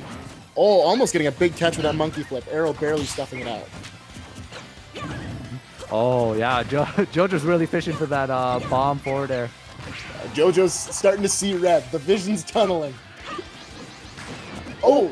Okay, makes it back onto stage. Goes for the raw hero spin. Really wanted Machu to make a ledge option right there. Very ambitious up special, but a little more safe than you'd expect that move. And really just getting to the point where it's just the stray hits. Ooh, banana's scary. Yeah, both players are just too scared. They really don't want to make any hard commitments here because they're both at that percentage where... Oh, it doesn't quite do it. An insane double parry, but just really good DI from Jojo. Yeah, besides banana to like forward smash or forward smash in general, Diddy Kong's kill power is actually relatively pretty weak, and Diddy Kong really needs to just get that forward smash hit conversion off. Will that do it? Oh, yes, that up smash out of shield, super brutal, really good stuff. And hey guys, look, they got the definitive, probably the most important round of the entire stage of this crew battle playoff match, because Machu took 136%, but it doesn't matter because he's coming in with 0% for the next one. And from how that game went, that's the momentum Hey Guys Look is going to want, because if Machu can even take just one, as long as he takes just one, and maintain that one stock lead is going to be so huge for Hey Guys Look. Exactly. Well, I mean, yeah, we're getting to the point in this crew battle where you're not going to see those crazy leads like before. 1 or 2 stocks, that's the lead. That's what you're really holding on to. That's the momentum you need. So super strong start from HGL. Yeah, for sure. Definitely we'll see what Four Horsemen's next counter pick here is going to be. I think with their lineup here, their lineup is going to be Mystery Soul, Ludo, Jojo the Hobo, who just got out, Kila, and Kila, I believe it's Kila. and Pandarian. So we'll see what their next choice here is. I think there's still... I've definitely seen Ludo go in on point as the second quite a few times, and I know that. Oh, it looks like they're actually sending in Kila. That's gonna be a Cloud. Yeah. So he is 9th ranked player on the Western Washington Summer PR. So obviously he has the credentials to be definitely one of the best. And we have his twitch.tv right there at SSB_Kila. Well, I do actually really like the Cloud answer for the Diddy, because Cloud just has the tools to play a really, really nice neutral. His punish isn't crazy, disadvantage isn't the best, but he can get out of disadvantage and he can win neutral. Very, very strong neutral tools from Cloud, and you're not going to be as threatened by Diddy's super strong projectile-based neutral there. Yep, for sure. Machu's bans are going to be Yoshi's and Final Destination. I'm curious about the Final Destination pick, because I thought, to my knowledge, Diddy Kong's really like that stage. I definitely think that it depends on the Diddy, because the platform extensions are super nice, and again, especially against Cloud, he gets to land with whatever he wants. So you definitely want to, and he's really good at keeping the juggle going with the up airs and the up special, the up airs and the up tilts. So you definitely want to kind of have your opportunities to mix up landings. Apparently, I'm hearing here, Machu hates FD. So I'm a fellow FD hater, so. You're a fellow FD hater? Really? I just don't play well on it. My favorite stage is TNC, which is just big FD. But FD itself, something about it doesn't click with me. Speaking of TNC, that's going to be the counter pick from Kila here. Oh, a very cultured counter pick. TNC, an absolutely Ranga stage. All right, I think both players are locked in on their choices here. I think we're just about to get ready to start anytime soon here. So Four Horsemen, we'll see if they can rebalance the momentum shift here, because Hey Guys Look is at a very good spot with that one stock lead. Hey Guys Look, Machu is hopefully will continue that by just taking one more stock here, and that itself will be big. Yeah, definitely. It's definitely going to be interesting to see how much they can carry the momentum. Yep, for sure. And we're just about to get started here. All right. Let's see what the opening start is going to be for these two. 3, 2, I think Kila will definitely probably just be charging limit. Oh, is this allowed? Yeah, are you able to charge limit? Okay, alrighty. They're getting rid of it. They're getting rid of it. All right. So, all right, and we're flying right into it. Yep. So the nice thing about Cloud here is that with the limit charge, it's actually a nice camping tool, and that it pressures your opponents to really do something, even though it's not as good as it used to be in Smash 4, where it lasts indefinitely. It now has a 15-second duration. Well, but you still got to respect it. And if you ever give Cloud a moment to breathe, you're giving them a moment to charge up limit. And that is super scary, because Cross Slash still super strong. Blade Beam's got really good coverage. We're definitely seeing Kila open up Machu a little bit in neutral here. Like I was saying, really strong neutral tools that Cloud has to just kind of keep himself out of danger. Oh, almost getting hit by the Blade Beam. Good dodge by Machu here, there. Yeah, really good movement to just avoid that reverse Blade Beam. Kila doing a really good job holding on to Machu's banana. Seeing a lot of Z-drop stuff, seeing them kind of open their own conversions with it. Big dash attack. Yep, and I think he's just really just going to be holding on to that. Yep, good punish on the cross slash there. And yeah, he's just going for the limit charge. No, banana, what are you going to do? Run up to me? Exactly. I'm taking your ball and I'm going home. And there's going to be a lot of follow-ups you can do there. Yeah, he's looking for the banana trip into the cross slash. back air. Very scary stuff. Ooh, a very close range blade beam. Misses that banana catch. Oh, up smash takes it. Just a raw up smash to close it out, and just like that, neck and neck, 3 stocks for 3. It's gonna be 12 stocks for Hey Guys Luck and 12 stocks for 4 Horsemen. A very close game. So we'll see what the counter pick from Hey Guys Look is going to be. The lineup for them is going to be Machu, Locust, Ouch, Tickle, and Lemon, I think, for this one. Trying to remember. I know that. So it looks like they're going to be sending in Locust. Ooh. And go ahead. apparently, so I like to say Locust's main, at least for the offline scene, would have been Terry, but right here, as it shows on screen, no main, but apparently we just decided to put a Mario picture right there. I believe that Locust has been playing Brawler for most of the CD, or at least in their match with us. Yeah. And a pretty threatening Brawler. Really good stuff on platforms. Definitely knows the conversions. Definitely knows the combos. Yep, for sure. I think a lot of people actually sleep on Brawler. I think for the most part, especially with the whole meme about like anyone.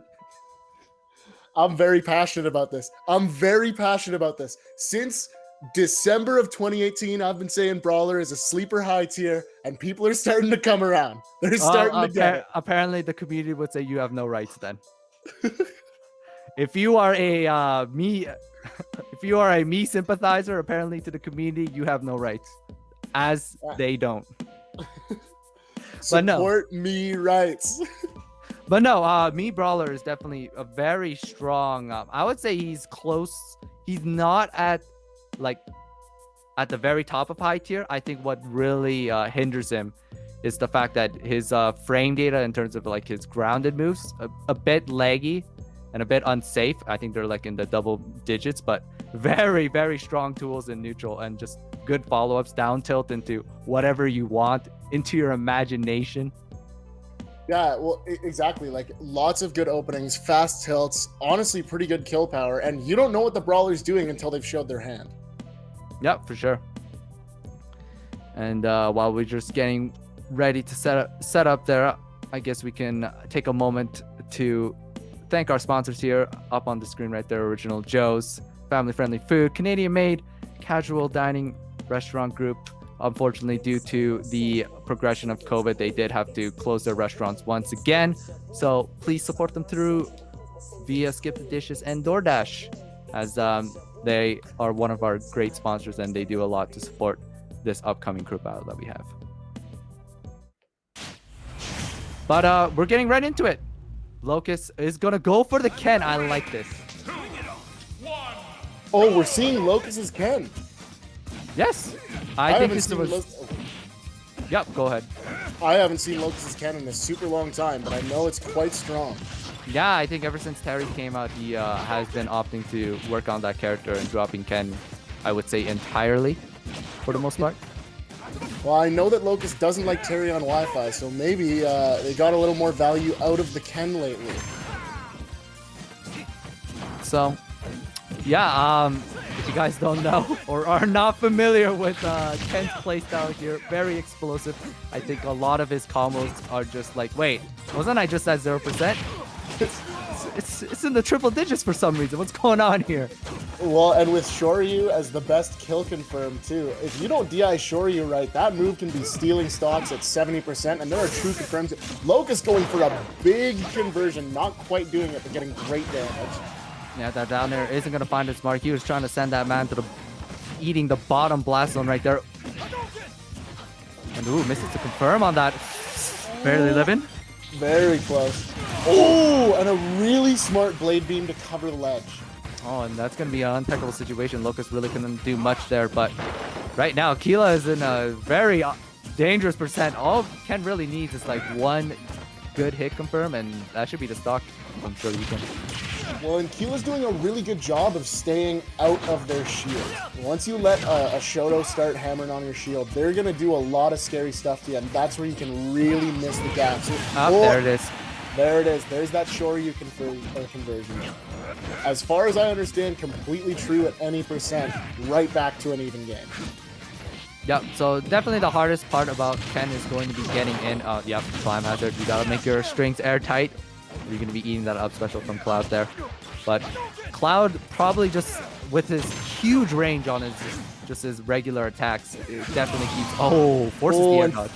Yeah, forcing that air dodge with the Blade Beam is going to be bad news for the very linear recovery. And it's going to be... If 4 Horsemen can take this with a 2-stock lead, that's going to be... If 1 stock was like winning the lottery, 2 stocks is basically just being... It's just 10 times that. Well, exactly. If this is the really big breakaway of the CD, that's going to be huge for 4 Horsemen. However, super explosive character in Ken.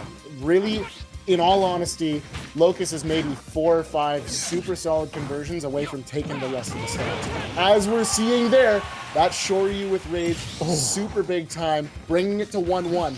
If Keela slips up a few more times, that could easily be another stock for Hey Guys Look. Yeah, Cloud definitely good at keeping Ken off of him and not making sure that Ken really doesn't get those, doesn't really get in close. Ooh, will that do it? Black Air? Yep. Calls out the focus cancel, doesn't have the armor, and a huge hit. And that's gonna do it. And that's gonna be a 1-stock lead. The momentum now going to 4 Horsemen here. We saw Hey Guys Look maintaining the lead on that one, but 4 Horsemen fighting back, saying this is far from over. Well, and Locust just doing their best job to keep it close. The momentum has shifted, but we're seeing almost the exact same deficit we saw before. Very, very close stuff. Still anyone's game. So while we're waiting on the counter pick from Hey Guys Look, I would think, there's my... So I might as well talk a little bit, as you guys may know, about myself. I'm an aspiring streamer, tourney organizer, and I also own a Sick Metal, which I'll show on stream after a bit. But I did want to talk to you guys a little bit about my upcoming event on May the 1st. It has a $250 pot, and it's going to be called Canna Cup 2021. Excuse me. And the special thing about this is that not only is there a huge prize pop for this, but this is also going to be fundraising for the Stollery Children's Hospital Foundation. And for every entrant that we do have, we're going to be having $1 donated for free of charge. So basically, you guys don't even need to donate any of your money. Just by simply entering this tournament, you'll be donating to kids at the Stollery. So it will be for a good cause. And as you can see there, each Prime sub that you guys donate during this event will be donated directly to the fundraiser as well. Canna Cup, supporting a member of the scene and also supporting a great cause. Absolute no-brainer. If you're in Canada, you should definitely go ahead and sign up there. And obviously, to show it off, I prepared this time because the last time I was here, I wasn't able to reach it. But here it is. In all its glory. Hopefully, my camera can pick this up. You know what? It is a sweet medal. Apparently, what was advertised to me was there we go. That's good quality. Apparently, only 300 of these were made in the world. That's a collector's item. It is a collector's item. So if I'm murdered, you all know it was PC. That's all I'm saying. But the next pick here is going to be ouch. But before we begin the next match here, I do want to talk about heavy hitters. Their social media links are all there, but they are the big boys who have been running the show here for this Crew Battle League and organizing everything. Their goal is to help grassroots gaming communities level up, just like events like these. So big thank you to them. But we're getting right into the game here. Ouch. From Hey Guys Look.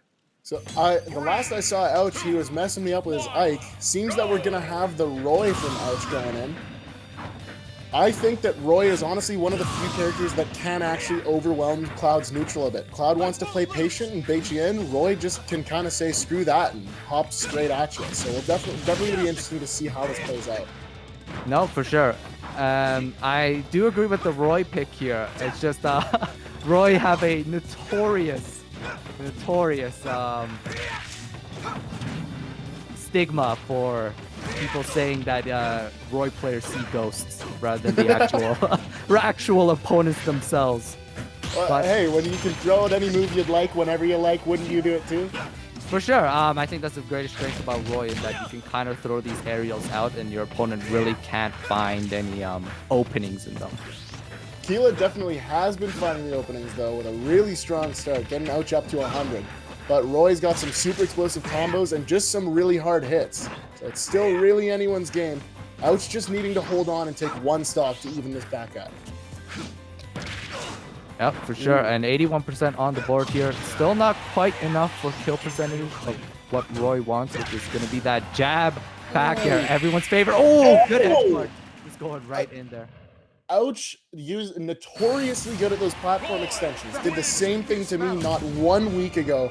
Really good at using those platforms to stay out there and be where you don't expect them to be. Yeah, very smart awareness from Ouch there, especially with Cloud when your recovery only gets you vertically up and no horizontal distance whatsoever. Ouch, having that good recognition, he just says, why don't I just force you? Well, exactly. You know where that cloud's going to be, and if you're confident enough, you don't have to worry about making it back. You just got to worry about closing it out. Yep, for sure. And look at that, neck and neck. We're back to even Steven.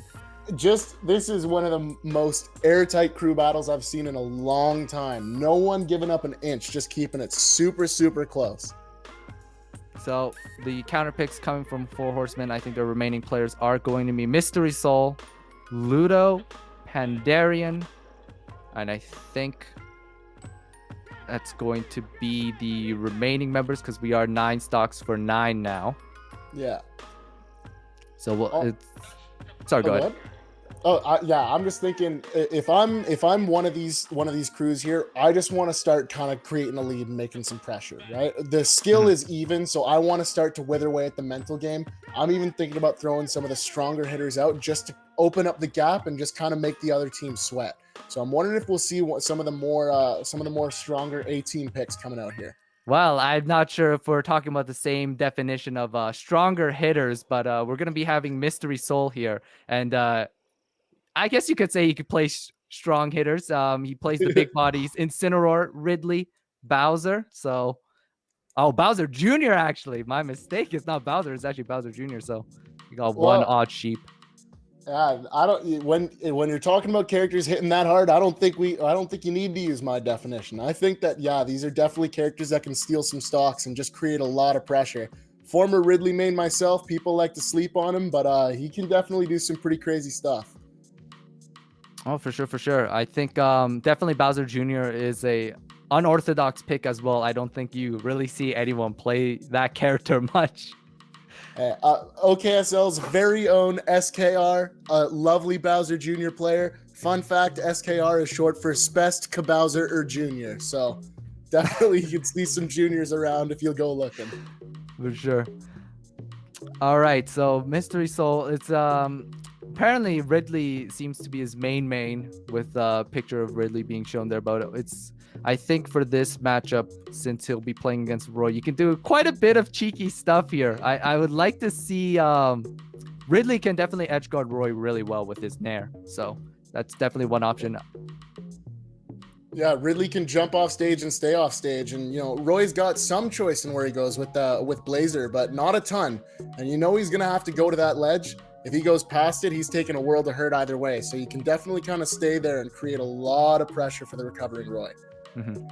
Just got to win neutral, which is we're actually going to see the Incineroar. Fight fire with fire. That's the theme for today, I suppose. Exactly. Fight fire with fire and make the biggest blaze. A very interesting pick for Mystery Soul here. I guess he's opting for the better stage presence, getting some hard hits with the Alolan Whip. Well, and also the out of shield game from Incin is pretty good with not the out of shield, but just the safety game with the Lariat as well as the Nair. Incineroar can definitely get some cheeky hits, and we're seeing the revenge on the recovery to get that buff up. For sure. Oh, no punish coming from Ouch on that raw up special. Oh, managing to slip out almost gets a pretty big punish. That Smashville platform is messing up the hitbox, and Incineroar is just landing on the top platform right there and not getting the punish he wants. Mystery Soul going for a lot of the special moves. Kind of forgetting that Instant does have some really strong aerials. Oh, is that going to do it? Oh yeah. my god. Mystery Soul taking the first stock with that whip, and Incineroar's a heavy. Oh, but answering right back with Jer. Tried and true, but going to be even stocks from here. I think Mystery Soul also, I think this same applies to Incineroar as well, as I said with Ridley, in that Incineroar's Nair lasts for like an eternity, so it definitely an option could be he just jumps off stage, Nairs. Oh, and he's consistently getting the, oh, how do you manage to follow it then? Consistently getting the revenge on the Blazers there, which is going to be a huge asset as well. Oh! Ouch, really wanted to get the punish on that up special coming from Mystery. Ouch, failing to press a button, living up to his namesake and making us all feel a little whinge of pain. Oh! Oh! Oh, but it's a sour spot on that. Oh, good bear. That was a really good angle coming up from Mystery Soul. Ooh. Almost a really nice conversion into that up smash. Ooh, barely missing the Jer there. Oh, good Blazer. Blazer getting right through, but Blazer honestly not super strong, especially against a thick. Ooh, but a really nice edge guard. And it's going to be even stock, 17%. This is basically anyone's game here. A nice low limit coming from Soul. And yeah, we're just going to be seeing. Oh, it's a little dangerous. I think he can afford to take 91%. That move is so strong. Oh my. Oh. He's not dead yet, but this is definitely. Oh, the high recovery, dodging the revenge. Oh, really ambitious up special, but it ends up working. Goes for the jab reset. Oh, this is so. Oh. No! Oh, and he gets the cheese Alolan whip. Oh no! Ouch! I was expecting him to complete that sequence, and he was trying to tech the stage spike, but that's that brutal Incineroar offstage 50-50. Is he gonna let me go, or is he gonna slam me in the stage? And you really gotta know your option selects for that scenario, otherwise that's gonna happen. Mystery Soul deepening the lead. Soul broke his ankles in that moment, and ouch, unfortunately chose the wrong option in that 50-50 scenario right there. Ouch, unfortunately having a couple situations there where just either the wrong button or not quite being ready for a bit of a mix-up in the off-stage game there. Definitely could have gone a little differently, but definitely not a bad showing from Ouch either. Really took some stocks off some really great players. Still a very small lead. No, for sure. And still, I think it's now 4 Horsemen's favor with the 1 stock, with a single stock lead. And the remaining players from Hey Guys Luck is between Tickle and Lemon now. Tickle being a Corrin, Byleth, Inkling, Palu, Pyramithra, so he definitely has a lot of characters going for him there. Tickle's going to be the wild card here, I think. Tickle can definitely just throw the wrench in the gears with the Omni counterpick status there. There's not a lot of bases they don't have covered. Well, I think we're going to have to wait a little bit on that because Lemon is actually going to be up next. He is a Joker Sephiroth player, but apparently right there, he really wants to showcase that Sephiroth is one of his mains. I am a huge Sephiroth fan in this game. Sephiroth he's very interesting. Oh, but it looks like he's going to be playing the Joker. Yep. I don't think you can go wrong with Joker. It's just Joker has always been like a strong character. I know online it's a bit skewed, but I think he's still very solid for what he can offer on the table. Yeah, he's definitely a little nerfed by Wi-Fi, but that doesn't mean he's not still one of the best characters in this game. Joker really has everything. And we also have his power level up move, Daddy Arsene. Dad coming home, knock knock. Well, and that's the thing, is that even when you're beating Joker, he's winning. Very true. But we do, but Incineroar does have that power up of his own. Revenge does scale with the strength of the attack counters, and as we've seen from those Alolan whips, they can be doing in the ballpark of 60 to 70. So both players, I think, just going to be playing on their toes, trying their best to get the right hits. I think Soul is really just betting on the fact that he'll get one good Very good recovery with the up special there. Oh, a really ambitious edge guard attempt there. Lemon barely missing that conversion. That up air could have been huge into a down smash. Oh, but there it is. That's home. Dad's home. This character And is he's now angry. this character is now 2 times as good as he once was. And he was no slouch before. Oh, Yep. Soul managing to break through with those aerials. He was really throwing out these up specials, and it is kind of paying off. Arsene almost gone. And that's going to be another stock. And Soul is just these heavies. Once you get in, it's just you're dead. You're dead for that. Yes, you are. And the thing is, like, yeah, Soul and Sinner are very heavy character. A couple more hits, and it's effectively going to be an even game. Oh. That's gonna be the back air. Oh, still living Soul. Yep, that back air is not gonna.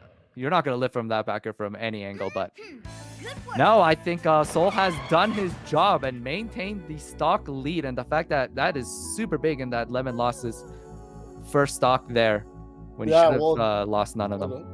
Yeah, the stock lead is no longer crossing a player, right? So it's definitely if they can get a really strong player and to just kind of keep pushing that lead down, they can definitely maintain a lot more control. This might be the breakaway that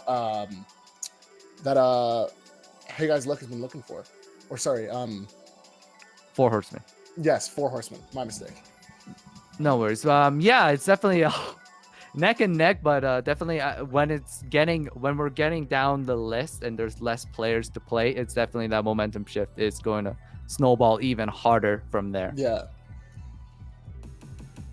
But obviously, Hey Guys look down to their last 2 players, Lemon and Tickle here, and 4 Horsemen still hanging on to Soul on his. Actually, Soul just got out. We'll see what the 4 Horsemen's counter pick here is. I think their lineup here will be. Ludo will actually be up next. So Mario, me Brawler main, me Brawler rights. Brawler rights, the sleeper high tier. So I think Ludo has been mainly playing Mario during this duration of this crew battle. So we'll most likely be seeing that pick come out.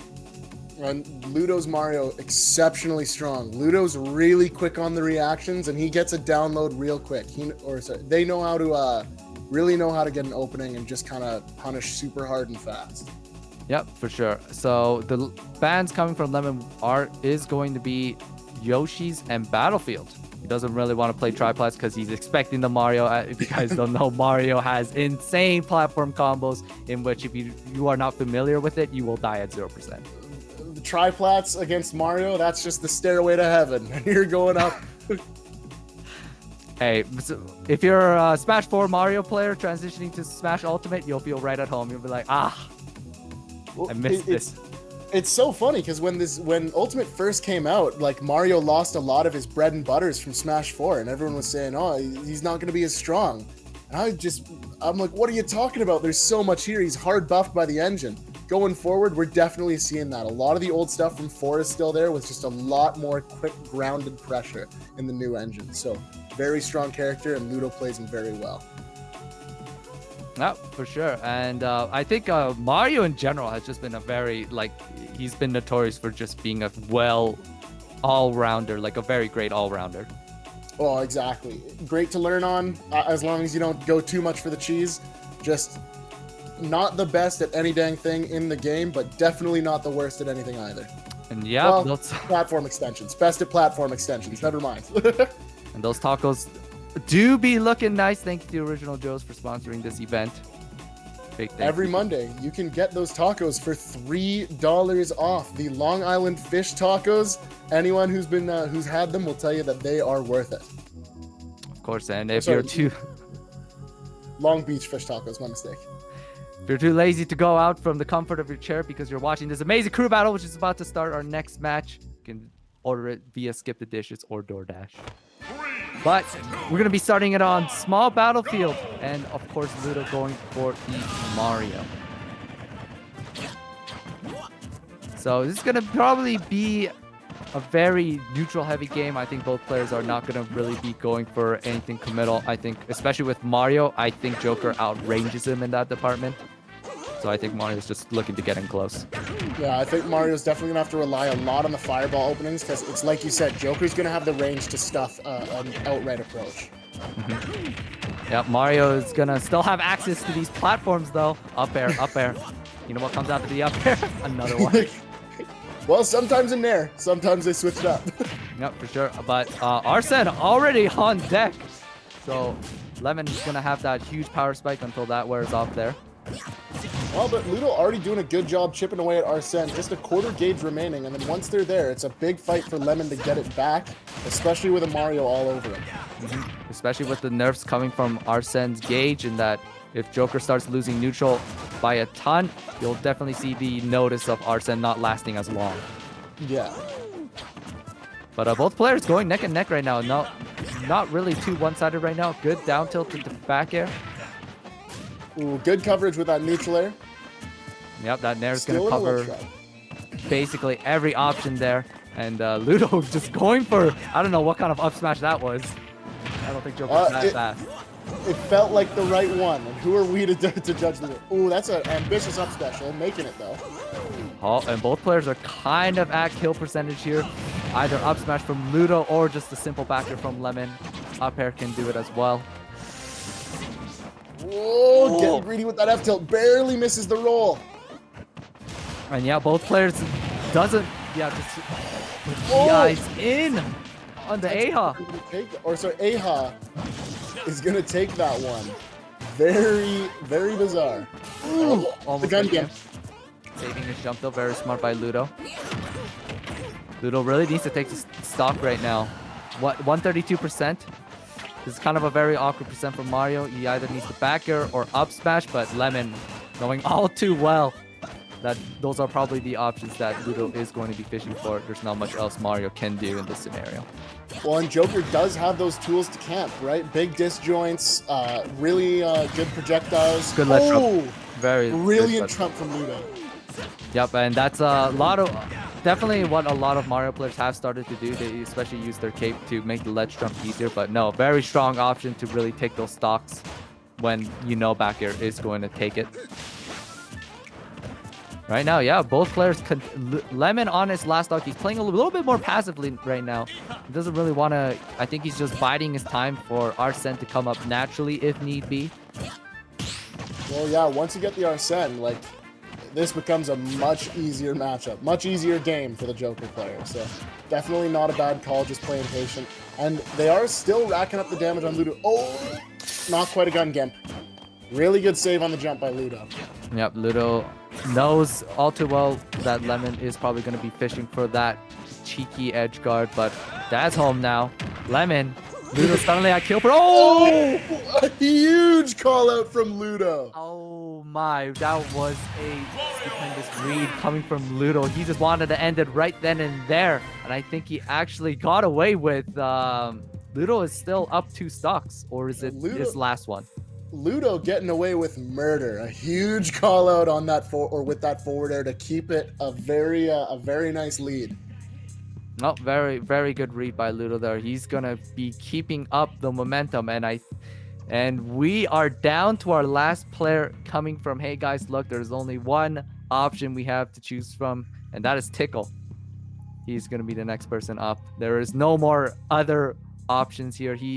Corrin is his main, and he plays Super Smash Bros. Competitively. I feel like a lot of players like to put that as their like filler go-to facts, but well, oh, good. I said Tickle is definitely like one of the strong, or at least one of the players I'm familiar with in being a very good player. So he doesn't need to add in that tidbit of playing Super Smash Bros. Competitively. Well, and as well as like Mario doesn't have the best time with swords, and Corrin is swordy that can really just swing the sword. Not a lot stopping them from just swinging the sword. So with a strong character behind Corrin, this could definitely be an uphill battle for Ludo, but with that big lead against Tickle, definitely gonna be an uphill battle for both. So definitely gonna be exciting to see how this goes. Yeah, for sure. Tickle's all that's left. We got 3 stocks left versus the 4. Yes, I think Ludo is down to his last stock here. Believe so, yeah. Yeah. So 4 horsemen still have Pandarian as the anchor. So this is definitely not going to be an easy road for Tickle to travel if he wants to take this for Hey Guys Look and securing the finals qualifier for his team. Pandarian, who is that? I wouldn't be able to tell you, my man. I think he's something like 2-2.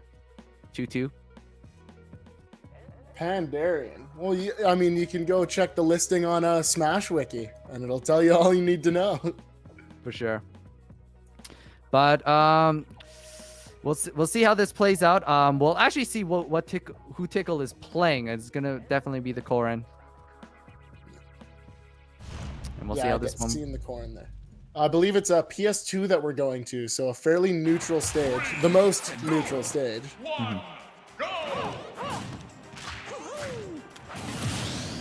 Yeah, right. really. Oh, go ahead. Oh, I just said we're just gonna be starting it off. Both players just checking their buttons. And no, Ludo actually has 2 stocks. Yeah, Ludo held on to that second stock. I didn't quite remember if that call out was an answer or a statement. So it looks like it's going to be a pretty big fight that Tickle's going to have to put up here. But again, I would consider this a very Koran-favored matchup. Yep, I think when it comes to sorties in general, Mario definitely does not like that at all.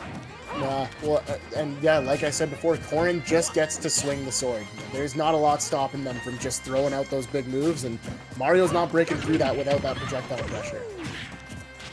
Nope, and with PS2, we got those platform extensions as well. Oh, we got the pin. Big pin. Oh, the parry? A really smart release on the pin to just keep neutral going. Yep, I don't think we're going to see any crazy... I don't think Koran was known to really have any, like, super long combo animations like Mario that we see a lot. I think there's a lot about just, like, it's kind of... Koran kind of plays similar to Lucina and kind of you just want to get those well-spaced forward air and then finish the kills off with up air. Ooh, almost stealing a stock with that reverse pin kick there. Not what is that? Dragon Lance? There it is. Just barely. So yeah, Tickle in a really good position to even this back up. Barely taking any damage.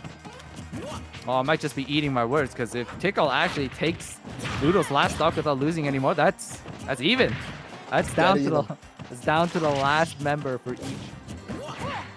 But I think Ludo even taking 1 stock from Hey Guys Look, I think that's gonna be the deciding factor is definitely gonna be whether Ludo can take the first stock at least from Tickle.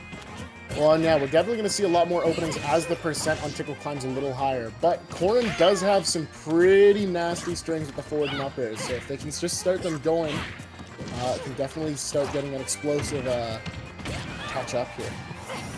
Off station arrow. Up air on the fireball. Very nice option. Oh! There we're seeing that Trump again.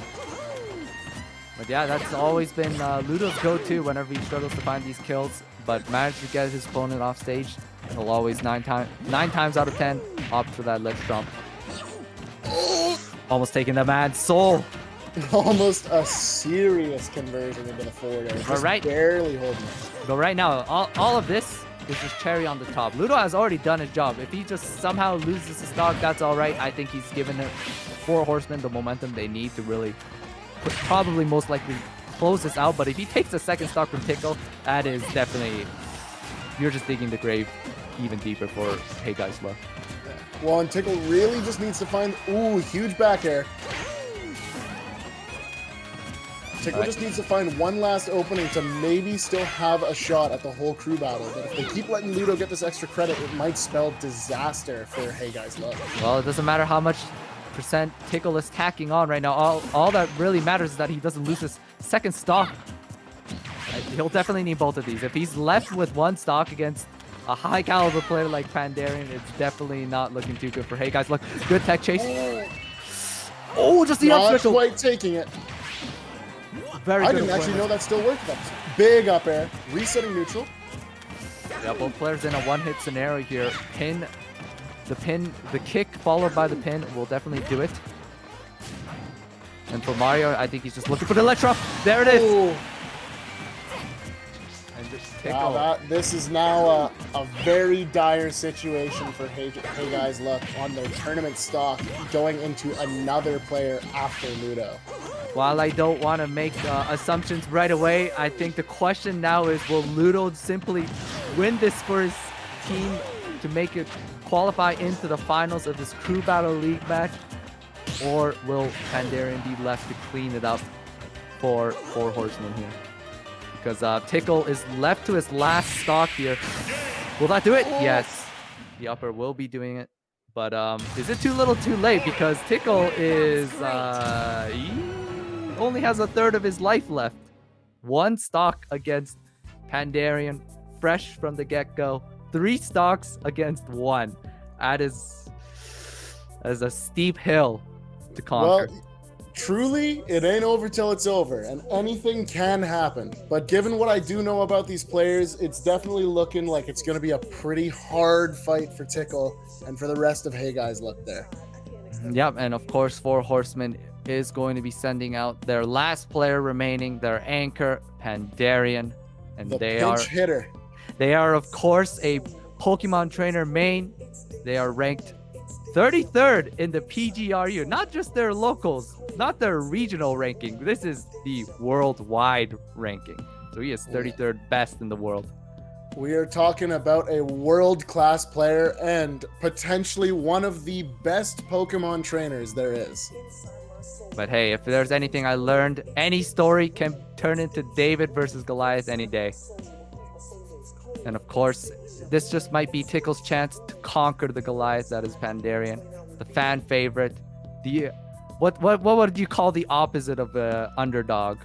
The opposite of an underdog, the overachiever. The overachiever. I like it. But we'll see if Tickle has the mental fortitude, the iron stock that could. The overcat, we can do that too.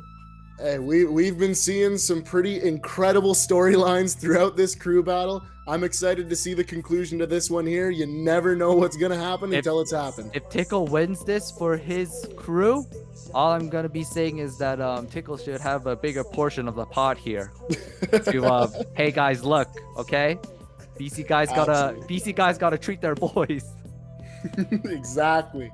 Hey, we're starving over here. We can't even go to Original Joe's in person. We can, however, support them through Skip the Dishes, DoorDash, and other various ways. For sure. I think we're just about to get started here. I think the map is going to be... Let me double check here.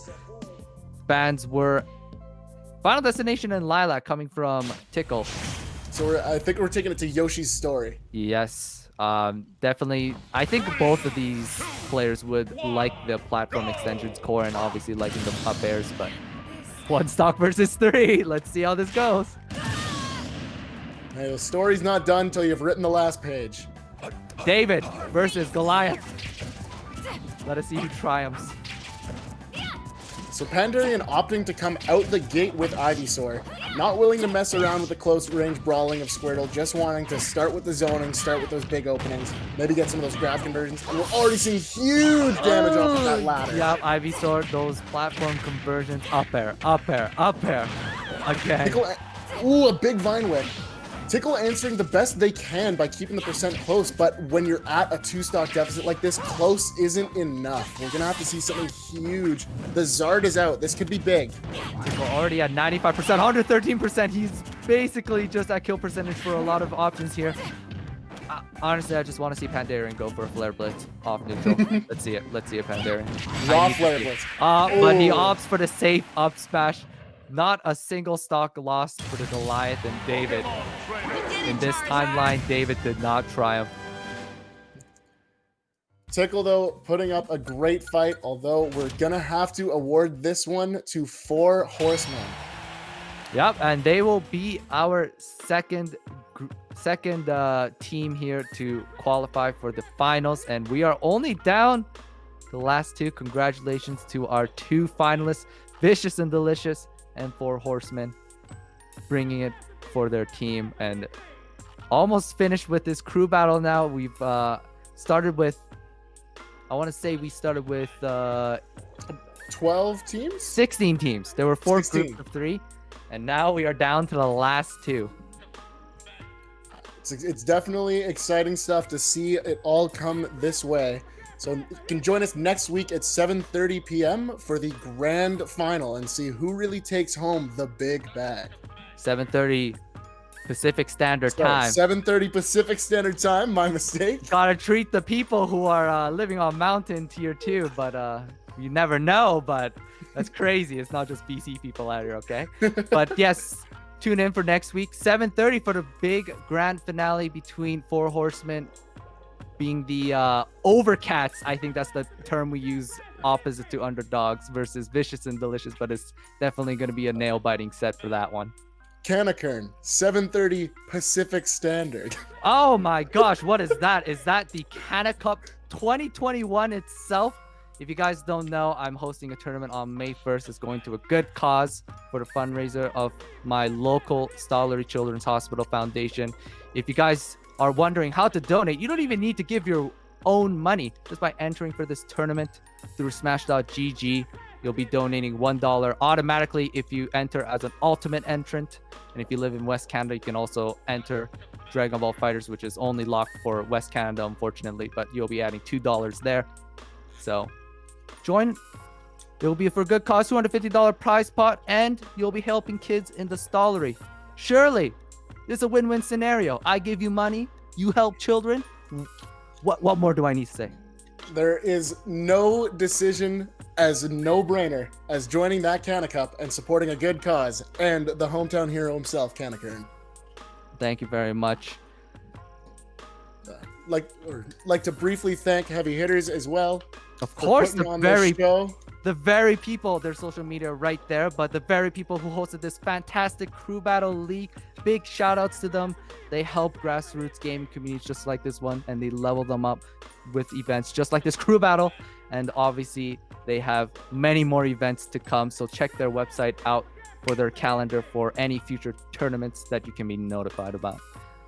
But I think that will do it. I think we can just wrap it up by saying thank you to all our viewers back at home for watching these two exciting crew battles.